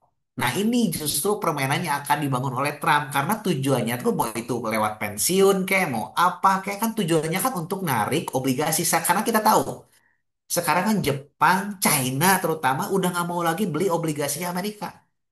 Kenapa? Mereka udah tahu kan, kayak justru China mulai pelan-pelan melepaskan terus kan obligasinya Amerika kan, kalau kita ngomongin.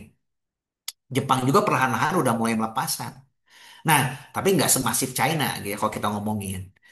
Tapi kalau kita bilang Trump akan menggunakan kripto ini justru untuk menarik hutang, obligasi supaya jangan sampai bunganya terlalu tinggi. Kalau China melepas, siapa yang mau beli kan? Paling ujung-ujungnya nanti akan the Fed membantu. Tapi dia akan lakukan penstabilan kurs lewat DXY-nya tuh dengan apa? Stable coin tadi. Kan stable coin kan bisa jadi banyak turunan tuh. Makanya kan dia sengaja tuh membuat banyak turunan itu supaya kan peggingnya ke si US dollar. Tujuannya sebenarnya tuh US dollarnya supaya murah ya, kan pakai peggingnya lewat stable coin secara nggak langsung kan pakai US, soal seperti itu kan, dia makanya akan kasih akses seperti itu, jadi membuat jadi akhirnya nanti di XY-nya tuh makin murah dan juga memenuhi kebutuhan nanti obligasinya. Biarpun ya kalau saya hitungan saya juga nggak mungkin lah mau dia markup sampai segimana besar tuh nanti stable coin nggak mungkin nutupin defisitnya Amerika. Ya ujung-ujungnya dari mana? Kalau kita nggak bisa mengharapkan lagi negara lain yang membeli obligasinya, hampir kemungkinan besar kalau menurut saya akan terjadi namanya tuh printing money. Kalau terjadi printing money, ya nanti banjir justru keluar likuiditas bukan ke eh, Amerika, kalau menurut saya ya. Bagus. Mungkin mudah-mudahan bisa menjawab. Oke, siap. Thank you Pak Anda. Ini ada pertanyaan lanjutan bagus dari Pak Falik ya. Apa yang membuat Indonesia lebih menarik untuk menjadi realokasi manufaktur Cina dibanding Vietnam, Pak? Karena 1% bisa ditutup ongkos kirim karena selisih jarak Vietnam AS daripada Indonesia AS. Enggak, Pak? Oke, satu ya kalau kita ngomongin bahwa China pun juga saat ini tuh tadi saya bilang ya di luar yang kita ngomongin 1%, China pun tidak mau mengambil resiko. Dia tahu bahwa kalau dia hanya mengandalkan Vietnam, suatu saat Vietnamnya bermasalah juga ditutup juga masalah kan dengan Amerika. Jadi China pun juga pinter, dia akan kerjasama di berbagai negara. Dia masuknya salah satunya Indonesia. Kalau kita ngomongin, jadi nanti Amerika pun juga sama kan, nggak mungkin pengen ngandelin satu supplier kan, pasti kan? Kalau kita ngomongin ya, pasti akan dia ngebagi-bagi. Tapi dengan tarif yang lebih murah ya kita minimal kompetitif. Ya dengan Vietnam kompetitif gitu dan porsinya justru dengan yang jauh seperti Laos, Kamboja yang negosiasinya tinggi ya mungkin bisa jadi ada ambil tuh ke Indonesia kayak tekstil dan lain-lainnya ya saya berharap ke arah sana ya. Mudah-mudahan dealingnya mungkin nggak lebih rendah daripada Indonesia ya kita lihat aja ke depan sih. Saya juga belum tahu kan ini belum selesai dealingnya gitu. Tapi dengan keadaan sekarang saya cukup yakin China sebenarnya tuh udah mulai memasuki industri-industrinya ke Indonesia. Nah, apa aja yang mulai mulai apa menarik kan waktu lalu kan saya pernah ngomong kawasan industri ini SSIA udah naik tuh kalau kita ngomongin. Nanti akan ada yang lain-lain nggak? Nah, itu nanti saya coba bahas di artikelnya Hints, Bapak Ibu. Ya, kalau kita bicara. Oke, siap. Oke, ini pertanyaan emiten. Mungkin ada pertanyaan dari Pak Erza juga nih, Pak. Tekstil, ciri-ciri emitennya apa ya, Pak? Gimana? Sorry, sorry. Tadi agak Yang ini. yang tekstil, ciri-ciri emitennya apa ya, Pak? Hmm, Tekstil. Nantilah saya bahas di ini aja ya, di Oke. Hints lain ya. Kalau Banyak kita kok, ngomongin ya. Pak. Nanti, eh, Di ya. website googling juga bisa ya, Pak Erza ya. Kalau saya tadi sempat searching di beberapa artikel ada sekitar kalau 2022 itu ada berapa tadi? Ada 14 eh, emiten tekstil dan lain-lain dan nanti bisa dicek di googling aja ya. Oke, kita lanjut ke Ya. Pak Yopi nih. Pak Andre, tadi stablecoin mengapa bisa menyebabkan DXY turun? Bukannya makin banyak yang beli dolar. Jadi stablecoin tidak mengurangi inflasi asing, tetapi masuk ke emerging market ya, Pak Andre. Silakan. Ya. Pertanyaan bagus sih, Pak Yopi ya, kalau kita ngomongin kan. Jadi si stable, jadi gini, kalau kita ngomongin tuh. Kan kalau kita bicarakan obligasi ini kan, eh, Trump ini ingin menutupi defisit Amerika kan, kalau kita bicara. Defisitnya dengan cara adalah apa namanya tuh eh, eh, dia membuat stable coin. Stable coin ini harus menarik sehingga orang-orang mau pakai kan kalau kita ngomongin. Nah dia jaga dengan cara ya di XY-nya harus murah kalau kita ngomongin. Ya, jadi bukan berarti namanya tuh oh nanti penggunaan pemakaian stablecoin ini menyebabkan si dolarnya juga makin tambah apa mahal. Karena kan ingat ya, ini kan turunan ya. Kalau kita ngomongin stablecoin ini kan dikat dengan apa dikaitkan dengan dipegging dengan dolar. Bukan berarti langsung dengan dolarnya langsung. Nanti kan ada turunannya lagi, diturunannya lagi, dibuat lebih liquid lagi, dibuat lebih liquid lagi. Nah, kurang lebih seperti itu. Tapi sengaja tujuan utamanya Trump ini dia ingin dolarnya murah supaya menarik, Bapak Ibu sekalian, supaya menarik gitu kan? Supaya kan apa namanya tuh lebih affordable kan? Lebih affordable dan lebih bisa dibeli gitu. Nah, kurang lebih seperti itu logikanya, ya.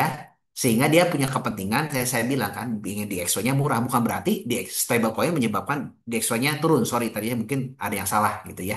Kita bicara. Oke, siap. Pak Andre ada sempat prediksi harga 1 USD berapa rupiah Pak akhir tahun nanti? Waduh, ya saya nggak bisa ngomong ya. Tapi kalau saya pikir mah 15.000 mungkin bisa kayaknya ya. Oke, mantap ya. Eh, 15.000 akhir tahun saya nggak tahu ya. akhir tahun.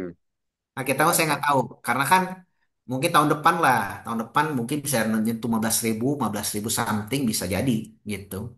Oke. Tapi yang Dari penting bagi kita stabil lah 15.000 ribu antara yang ke sana ya ya. Nggak usah terlalu murah juga kan gitu. ya, ya. Oke, baik nih pertanyaan dari Pak Teddy. Kalau menurut Pak Andre, berapa target IHSG sampai 2028? Kalau menurut Pak Andre, apakah saham blue chip seperti Bank BRI, Mandiri, BNI, BCA, Astra, dan Telkom masih bisa mencatatkan all-time high dan layak untuk milik kita koleksi lagi saat ini? Berikutnya, apakah ada kemungkinan drawdown lagi per September atau Oktober 2025 ini karena secara histori selalu turun dan jadi bottom di bulan-bulan tersebut? Terima kasih, Pak. Kalau dari bank sih saya lihat mah kan eh, valuasi murah ya. Valuasinya murah, jadi dividennya juga cukup tinggi. Kenapa belum naik? Dikarenakan kan karena performanya masih belum baik ya, gitu kan. Jadi simpelnya ke arah sana. Jadi kalau menurut saya justru time to buy. Time to buy. Apakah akan ada lagi drawdown seperti April kemarin? Mungkin pertanyaannya ya, per September atau Oktober ini tidak ada yang tahu, Pak. Tidak ada yang bisa menebak ya. Bahkan saya sendiri pun nggak bisa nebak ya. Kalau sudah bisa nebak, mas saya juga mendingan tunggu aja September Oktober ya. Kalau kita ngomongin ya, uang saya semua udah aja mendingan saya September Oktober gitu. Misalkan seperti itu. Tapi probabilitas itu ada, Pak. Ya, kalau menurut saya tahun ini tuh masih tahun konsolidasi. Kesepakatan Mar-Lagonya kan belum terjadi. Masih hanya beberapa negara aja. Terus Trump juga masih celotehannya kemana-mana kan. Masih mungkin aja itu terjadi. Si apa namanya volatilitas di market tuh masih masih akan terjadi gitu kan. Masih mungkin akan terjadi. Tapi kalau saya lihat per emitennya, emiten perbankan spesifik perbankan, menurut saya murah Pak. Jadi kalau saran saya, kalau Bapak udah yakin, mendingan beli cicil aja, the average down aja. Nanti kalau turun lagi nggak usah takut beli lagi. Nah pertanyaannya, apakah akan mencetak all time high lagi? Kalau saya punya prediksi, saya cukup yakin, Pak. Saya cukup yakin ya. Kan nggak boleh ngomongin pasti gitu kan. Kalau pasti celaka ya. Saya cukup yakin, Pak, dengan tesis. Kalau tesisnya saya berjalan, justru saham perbankan ini akan jadi motor. Salah satunya tuh balik lagi ya, kalau perbaikan ekonomi terjadi, bank ini salah satu garda terdepan lah. Kalau saya bicara, ini akan translasi di harga-harga sahamnya juga, gitu kan? Nah, pertanyaan sampai berapa nih 2028 ini? Ya, itu bisa sampai berapa? Saya juga nggak tahu, Pak. Kalau saya tahu ya mungkin saya juga udah all in aja lah di perbankan naiknya sampai sekian gitu kan. Balik lagi semua juga probabilitas. Tapi kalau saya lihat sekarang ada indikasi semua gerakannya tuh mirip dengan waktu zamannya Bush tahun 2003 2008 masuk fase mania phase. Mudah-mudahan kita melihat IHSG ini akan naik kencang. Harapan saya sih bisa tinggi sekali ya, tapi ya saya bilang mah yang penting kita gini, kalau prinsipnya value investing Pak, jangan lihat upside-nya dulu, tapi lihat downside-nya dulu. Ya, saya belajar di market selama ini tuh jangan perhatikan upside. Upside sih bisa akan tercukupi dengan sendirinya kalau kita sudah mengantisipasi downside. Nah, downside kalau menurut saya di Big Bang saat ini sudah sangat minim kalau menurut saya. Nah, selama itu bisa dijaga, Pak, investasi menjadi ringan dan tidur menjadi lebih nyenyak. Nah, kurang lebih seperti itu. Upside tinggal ngikutin aja, Pak. Let it apa? Ya udah aja ngikutin alurnya. Ya, saya sih punya prinsip seperti itu ya. Gitu, Bapak Ibu. Mudah-mudahan bisa menjawab ya, Pak. Ya, emang tidur nyenyak tuh kunci investor sukses, Pak ya. Iya dong, kalau nggak bisa nyenyak celaka ya, kita bicara Betul. ya. Dari Pak Ahmad Fauzi, kenapa akhir-akhir ini saham-saham yang outperform justru saham yang punya narasi, Pak? Nah, Oke, ini sebenarnya ngulang dengan tahun 2021 ya. Kalau saya ditanya kenapanya, saya juga nggak tahu. Kalau saya tahu ya, saya artinya kan cenayang market ya. Tapi saya juga nggak tahu ya Pak ya, apa penyebabnya mereka naik duluan. Apakah mungkin ini ciri-cirinya market akan masuk ke fase bullish ya? Saya juga mungkin bisa jadi seperti itu ya. Tapi yang saya tahu Pak, belajar dari tahun 2021 waktu itu kan yang naik itu saham-saham infrastruktur, inget nggak? Infrastruktur, terus tuh bank digital, sama apa lagi tuh? Yang menarik tuh bank-bank digital lah dengan infrastruktur. Waktu itu kan apa tuh narasinya? Narasinya tuh adalah SWF. Narasinya tuh adalah digital. Bahwa ini tuh akan gila-gilaan digital. Jadi artinya tuh mungkin aja ini dibentuk oleh market maker atau apapun bisa jadi narasinya saya nggak tahu. Tapi ini menyebabkan jadi akhirnya tuh pemikiran kitanya tuh apa ya? Kayak SWF gitu. Belum terbukti udah ekspektasinya tinggi gitu. Nah, ini saya lihat ini terjadi sekarang ya di saham-saham EBT, ya di saham-saham renewable energy, kalau kita ngomongin, ya di saham-saham konglomerasi, ya dengan ekspektasi yang cukup tinggi. Nah, kalau menurut saya sebagai value investing, saya tidak menyarankan ya. Tapi kalau teman-teman trading atau enggak ibaratnya tahu kapan harus stop dan tahu kapan harus jual ya silahkan itu bebas.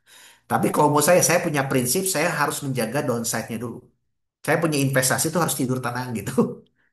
Ya, saya dulu mengalami ya kayak bank digital. Aduh, saya mau jual di berapa ya? Bingung gitu saya juga gitu kan. Di satu udah untung 100%. Oh, udah untung 100%. Tapi besok harinya naik lagi. Waduh, keikutan FOMO, kenapa nyesel jual gitu kan? Nah, itu yang terjadi, Pak.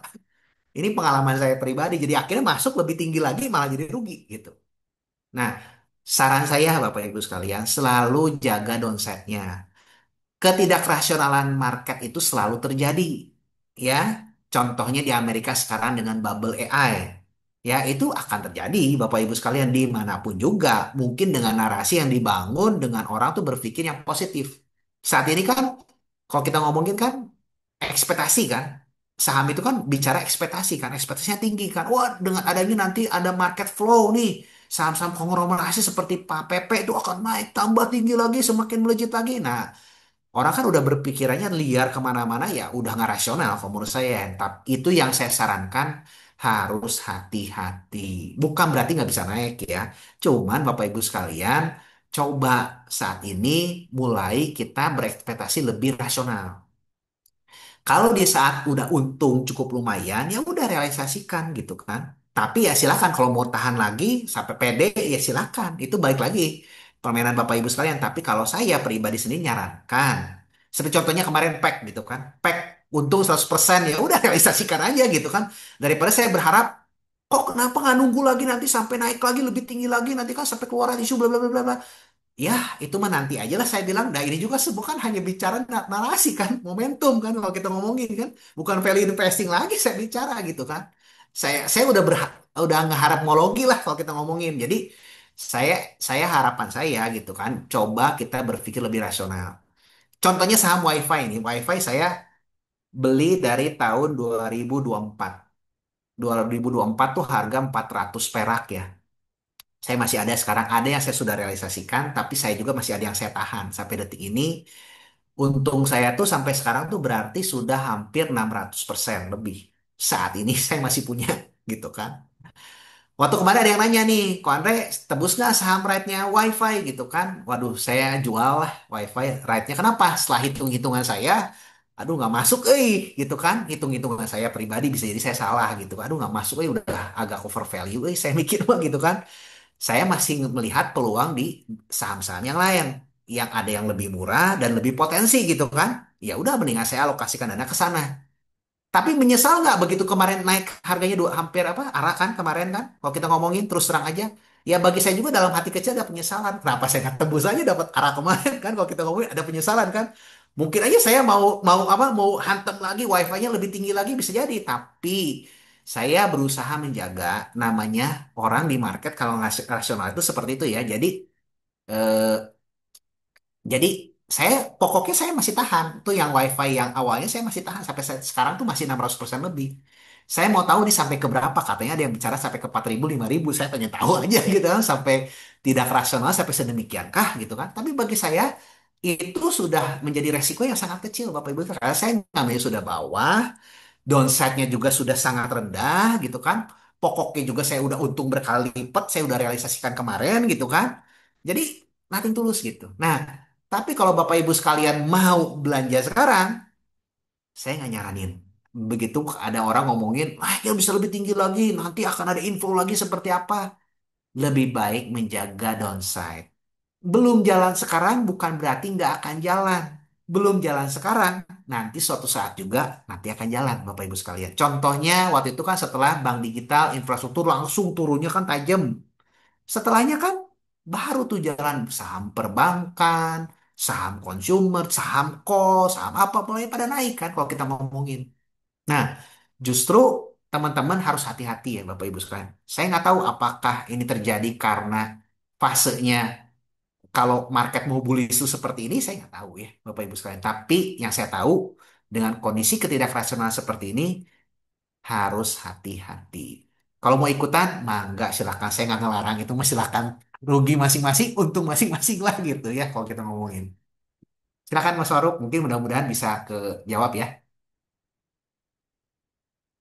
Oke, baik. Ini makin malam makin mantap nih diskusinya.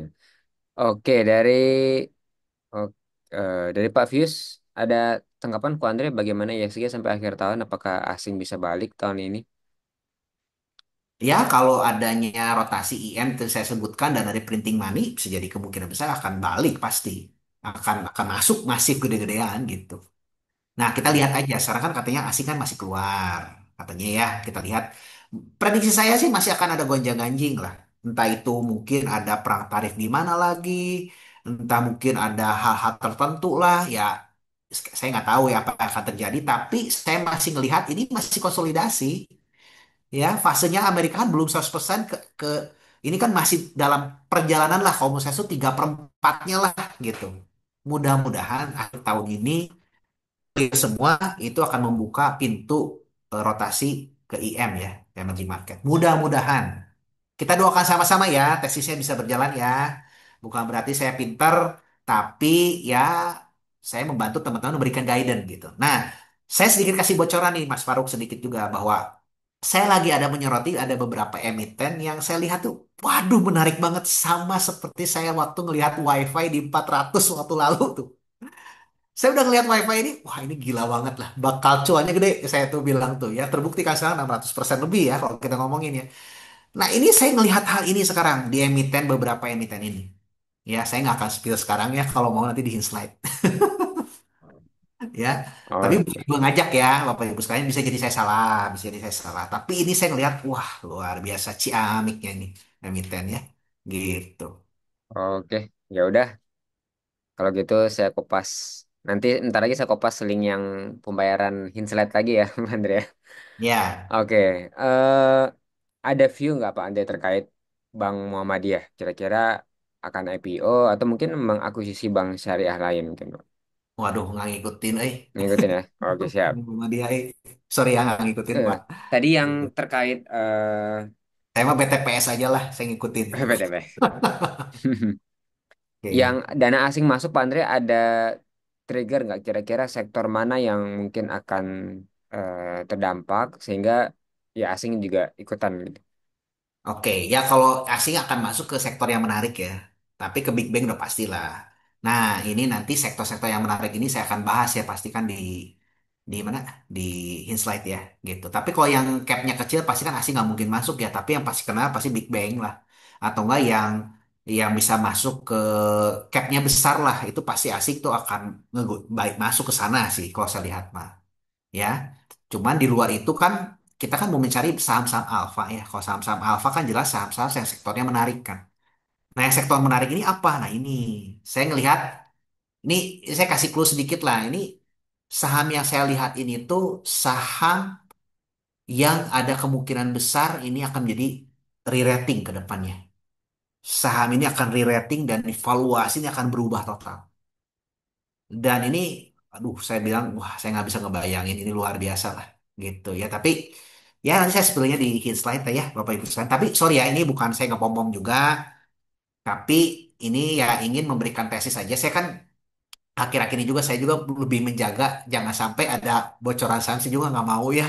Apalagi di saat euforia sekarang kayak wifi gitu kan. Ya udah beli wifi aja saat semua orang lagi ngomongin wifi saya mah agak aduh hati-hati gitu kan. Tapi waktu kemarin di 400 ya oke lah saya boleh kasih artikelnya. Waktu di stok ini juga saya bikin artikel wifi kan gitu kan. Nih tesisnya kayak gini.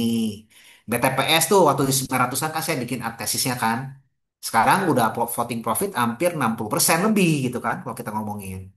Apakah bisa sampai lebih tinggi lagi? Ya saya berharap sih bisa. Cuman ya saya saat ini masih pegang, terus akan saya pegang terus. Tapi ya saya nggak menyarankan Bapak Ibu sekalian, saya nggak mau ngomongin emiten di depan umum kayak gini. Tapi ya lebih baik kita membahasnya bukan menjadi suatu stock pick, tapi menjadikan tesis.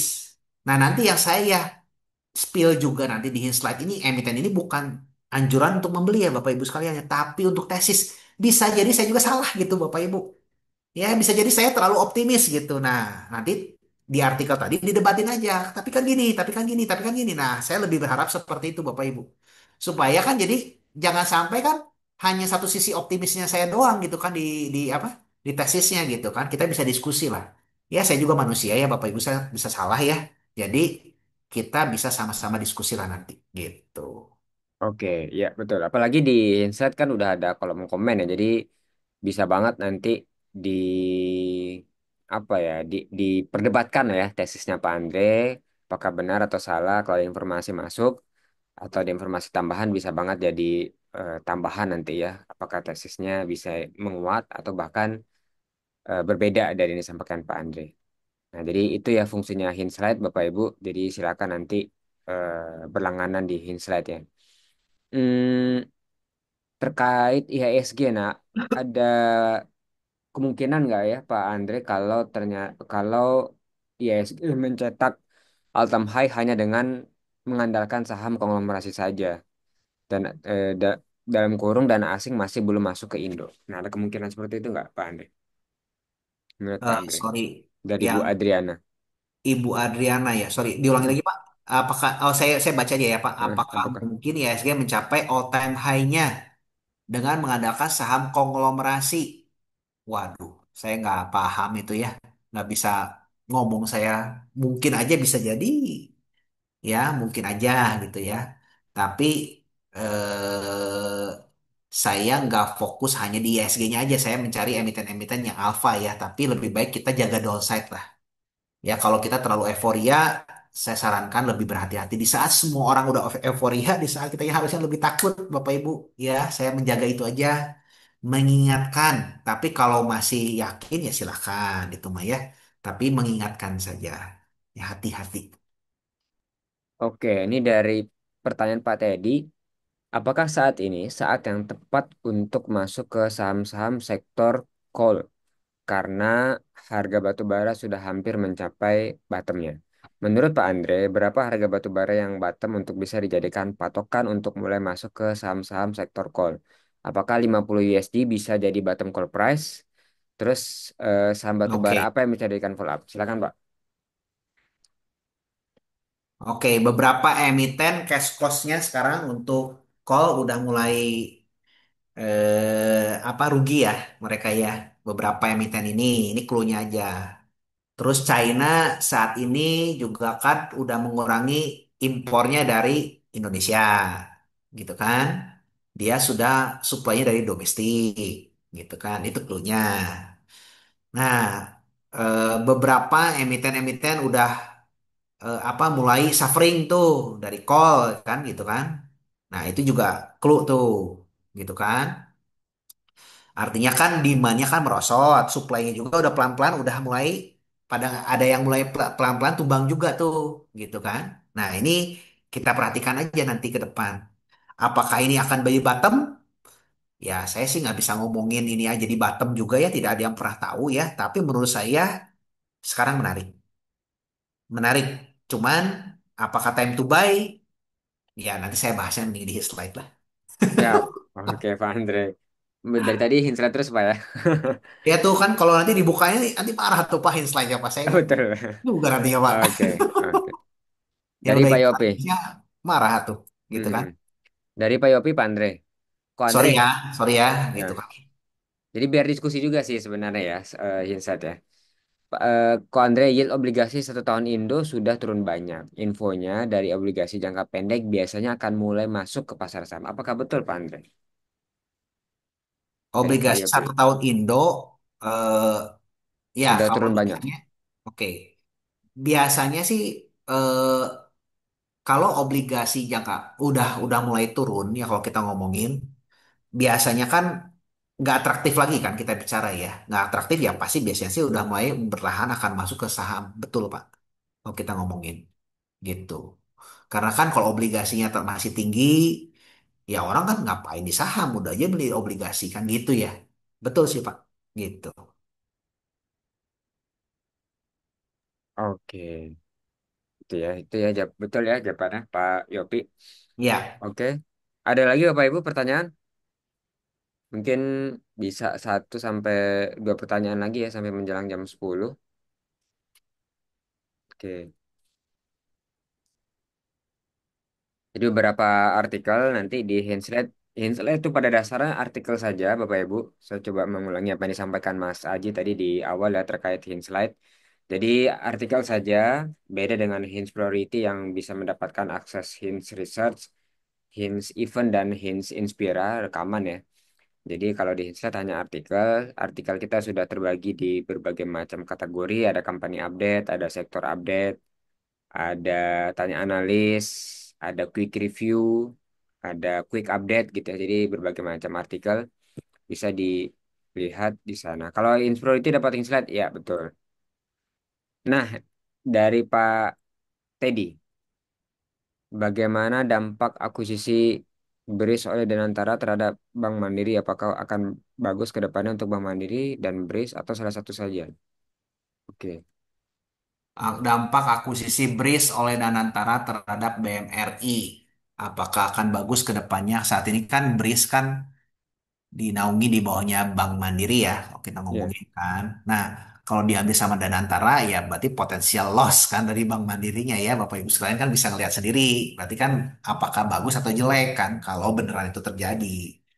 Justru merugikan untuk Bank Mandiri dong. Ya berarti bukannya untung kan gitu. Tapi apakah akan ada dibeli itu akan dikasih duit tuh Bank Mandirinya kan, tapi kan belum tentu juga ya, namanya kepentingan negara diambil ambil aja begitu aja kan juga merugikan ya untuk Bank Mandiri gitu. Nah kita perhatikan aja ya, eh, seperti apa gitu kan. Kalau saya sih ngelihat, ini ada unsur politisnya juga gitu kan kalau kita lihat ya gitu. Ya terus terang untuk saat ini saya masih netral lah saya melihat Danantara ini. Itu banyak orang yang wah memburu Danantara ini kan ke saham-saham yang nanti bakal seperti apa. Nah, hati-hati aja ini kan mirip dengan SWF waktu tahun 2021 ya, di mana kita terlalu optimis dengan SWF, jadi akhirnya kan wah saham-saham infrastruktur pasti naik tuh. Ya saya cuma ingetin aja lah, kalau kita ngomongin boleh optimis lagi naik, tapi kan hati-hati juga kalau valuasinya nggak masuk akal gitu. Jadi kalau saya ngelihat mah untuk Danantara ini saya netral, Bapak Ibu sekalian netral. Tapi dampak ke saham Bank Mandiri saat ini bagi saya masih kurang baik kalau diakuisisinya nggak seperti tadi ya skemanya. Untuk saham-saham di luar yang dan antaranya sendiri, ya kita lihat aja progresnya dulu deh, gitu kan. Masih banyak emiten-emiten kalau menurut saya saat ini yang jauh lebih menarik, Bapak Ibu sekalian dengan resikonya lebih kecil, gitu. Tapi kalau Bapak Ibu sekalian ada insight, ya silakanlah bisa bisa investasi ya. Tapi kalau saya sih saat ini sih masih cukup hati-hati gitu. Oke. Ada lanjutan pertanyaan Pak dari Pak Yopi. Tahun ini kan suku bunga Indonesia sudah mulai turun. Tahun ini 3 kali. Namun mengapa Big Banks masih belum gerak ya Pak? Jadi satu kan, eh, satu kan likuiditas ya. Likuiditas ini kan belum ngalir lagi ke Indonesia kan. Karena kan suku bunga The Fed-nya juga kan belum turun tuh di Amerika. Itu satu. Jadi kan yang menggerakkan indeks atau enggak ini kan likuiditas itu kan adalah asing yang paling besar kan. Big Bang itu pasti dibelinya sama asing juga gitu. Kalau secara market ya, likuiditas ya yang sepaham saya. Tapi kalau secara real ekonominya, Big Bang ini kan performanya masih belum baik gitu kan. Artinya apa? Dengan penurunan suku bunga sekarang tiba-tiba besok langsung tiba-tiba moncer ya nggak juga sih. kan butuh namanya tuh waktu ya. Sekarang suku bunganya turun, efeknya mungkin nanti beberapa bulan kemudian gitu, bisa jadi 6 bulan kemudian atau 1 tahun kemudian atau 3 sampai 6 bulan kemudian gitu kan ya. Nah itu yang kita perhatikan sama-sama gitu. Nah cuman kan sudah ada wacana nih. Katanya tuh di Amerika sudah ada kemungkinan besar di akhir tahun ini ada 2 kali cut. Dan BI sendiri pun nggak menutup kembali akan ada mulai cut lagi kan ke akhir tahun ini. Nah itu justru itu jadi good news kalau menurut saya gitu. Ya Oh, nggak usah terlalu takut ya kalau dapat sekarang valuasi murah justru kesempatan gitu.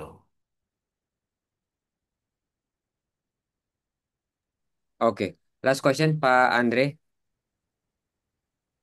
Dua deh. Pertama, Ko Andre bagaimana dengan view harga emas dalam waktu 1 tahun ke depan? Dan yang terakhir, apakah ada katalis yang bagus untuk saham Astra ke depannya? Silakan Pak. Emas ya.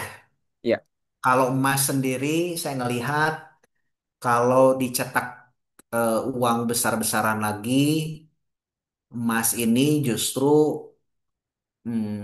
akan jadi primadona ya. Primadona, tapi nggak sekarang. Nggak sekarang. Kenapa? Kalau saya lihat dari sejarah, kalau di saat ekonominya lagi growing, emas ini bisa jadi akan ada koreksi atau stable dulu. Ya, tapi di saat nanti udah koreksi dan stable, koreksi dulu dan stabil gitu ya. Nah, itu saatnya time kita bisa mulai koleksi lagi Bapak Ibu. Kalau kita ingin menjadi investor jangka panjang. Emas ini prediksi saya nanti akan bikin artikel juga ya mungkin ya. Ya mungkin boleh diumum lah atau nggak di Insight. Nanti saya masih mikir-mikir dulu deh. Ini saya akan kasih judulnya gini lah, apa? Mungkin sedikit lebih supaya orang tuh lebih ngeh. Pemikiran saya ini baru yang ada di pemikiran saya. Ini salah satu the biggest scam in Amerika. Nanti saya judulnya seperti itu. The biggest scam on Amerika. Nanti salah satunya itu saya akan ngebahas di dalamnya ada emas gitu. Tapi prediksi saya Amerika ini sedang melakukan scam terbesar di dunia saat ini dan emas kemungkinan besar bisa akan naik lebih tinggi lagi ya tapi nggak sekarang mungkin nggak tahun depan juga gitu kan ya tapi mungkin tahun depan bisa jadi time to buy emas gitu tapi nggak sekarang ya sekarang menurut saya sudah agak over value gitu mungkin gitu sih Mas Faruk. oke. Katalis Astra mungkin ngikutin Pak Astra. Astra nggak terlalu ngikutin Oke, siap. Mungkin itu Pak Andre cukup malam hari ini. Oke, Terima siap. kasih banyak Bapak Ibu atas kehadirannya. Saya sebagai selaku moderator meminta tolong Bapak Ibu semua untuk mengisi form feedback yang ada di kolom chat gitu ya. Silakan diisi terkait diskusi kita malam hari ini. Apakah ada masukan, apakah ada fitur baru lagi mungkin yang bisa kita kembangkan, atau promo-promo, atau pengen ada event apa gitu ya. Silakan disampaikan melalui feedback yang ada di kolom chat. Jadi mudah-mudahan ke depannya kita selalu ada perbaikan gitu ya. Nah, buat yang tadi ingin bertanya terkait fitur hint slide, silakan di kontak WhatsApp kita di kolom chat tadi udah beberapa kali disebar juga. Atau boleh berkunjung ke Instagramnya Hints, ke Instagramnya YAI, boleh banget. Silakan ditanya-tanya ya terkait event. Atau kalau Bapak Ibu ingin mendapatkan informasi update promo atau event juga, biar dapat early bird mungkin atau harga lebih awal gitu ya, itu diisi nanti link whitelist ya namanya. Kita punya whitelist, jadi Bapak Ibu kalau ingin mendapatkan informasi bisa nanti dapat informasi lewat sana. Biasanya akan kita kirim melalui WhatsApp.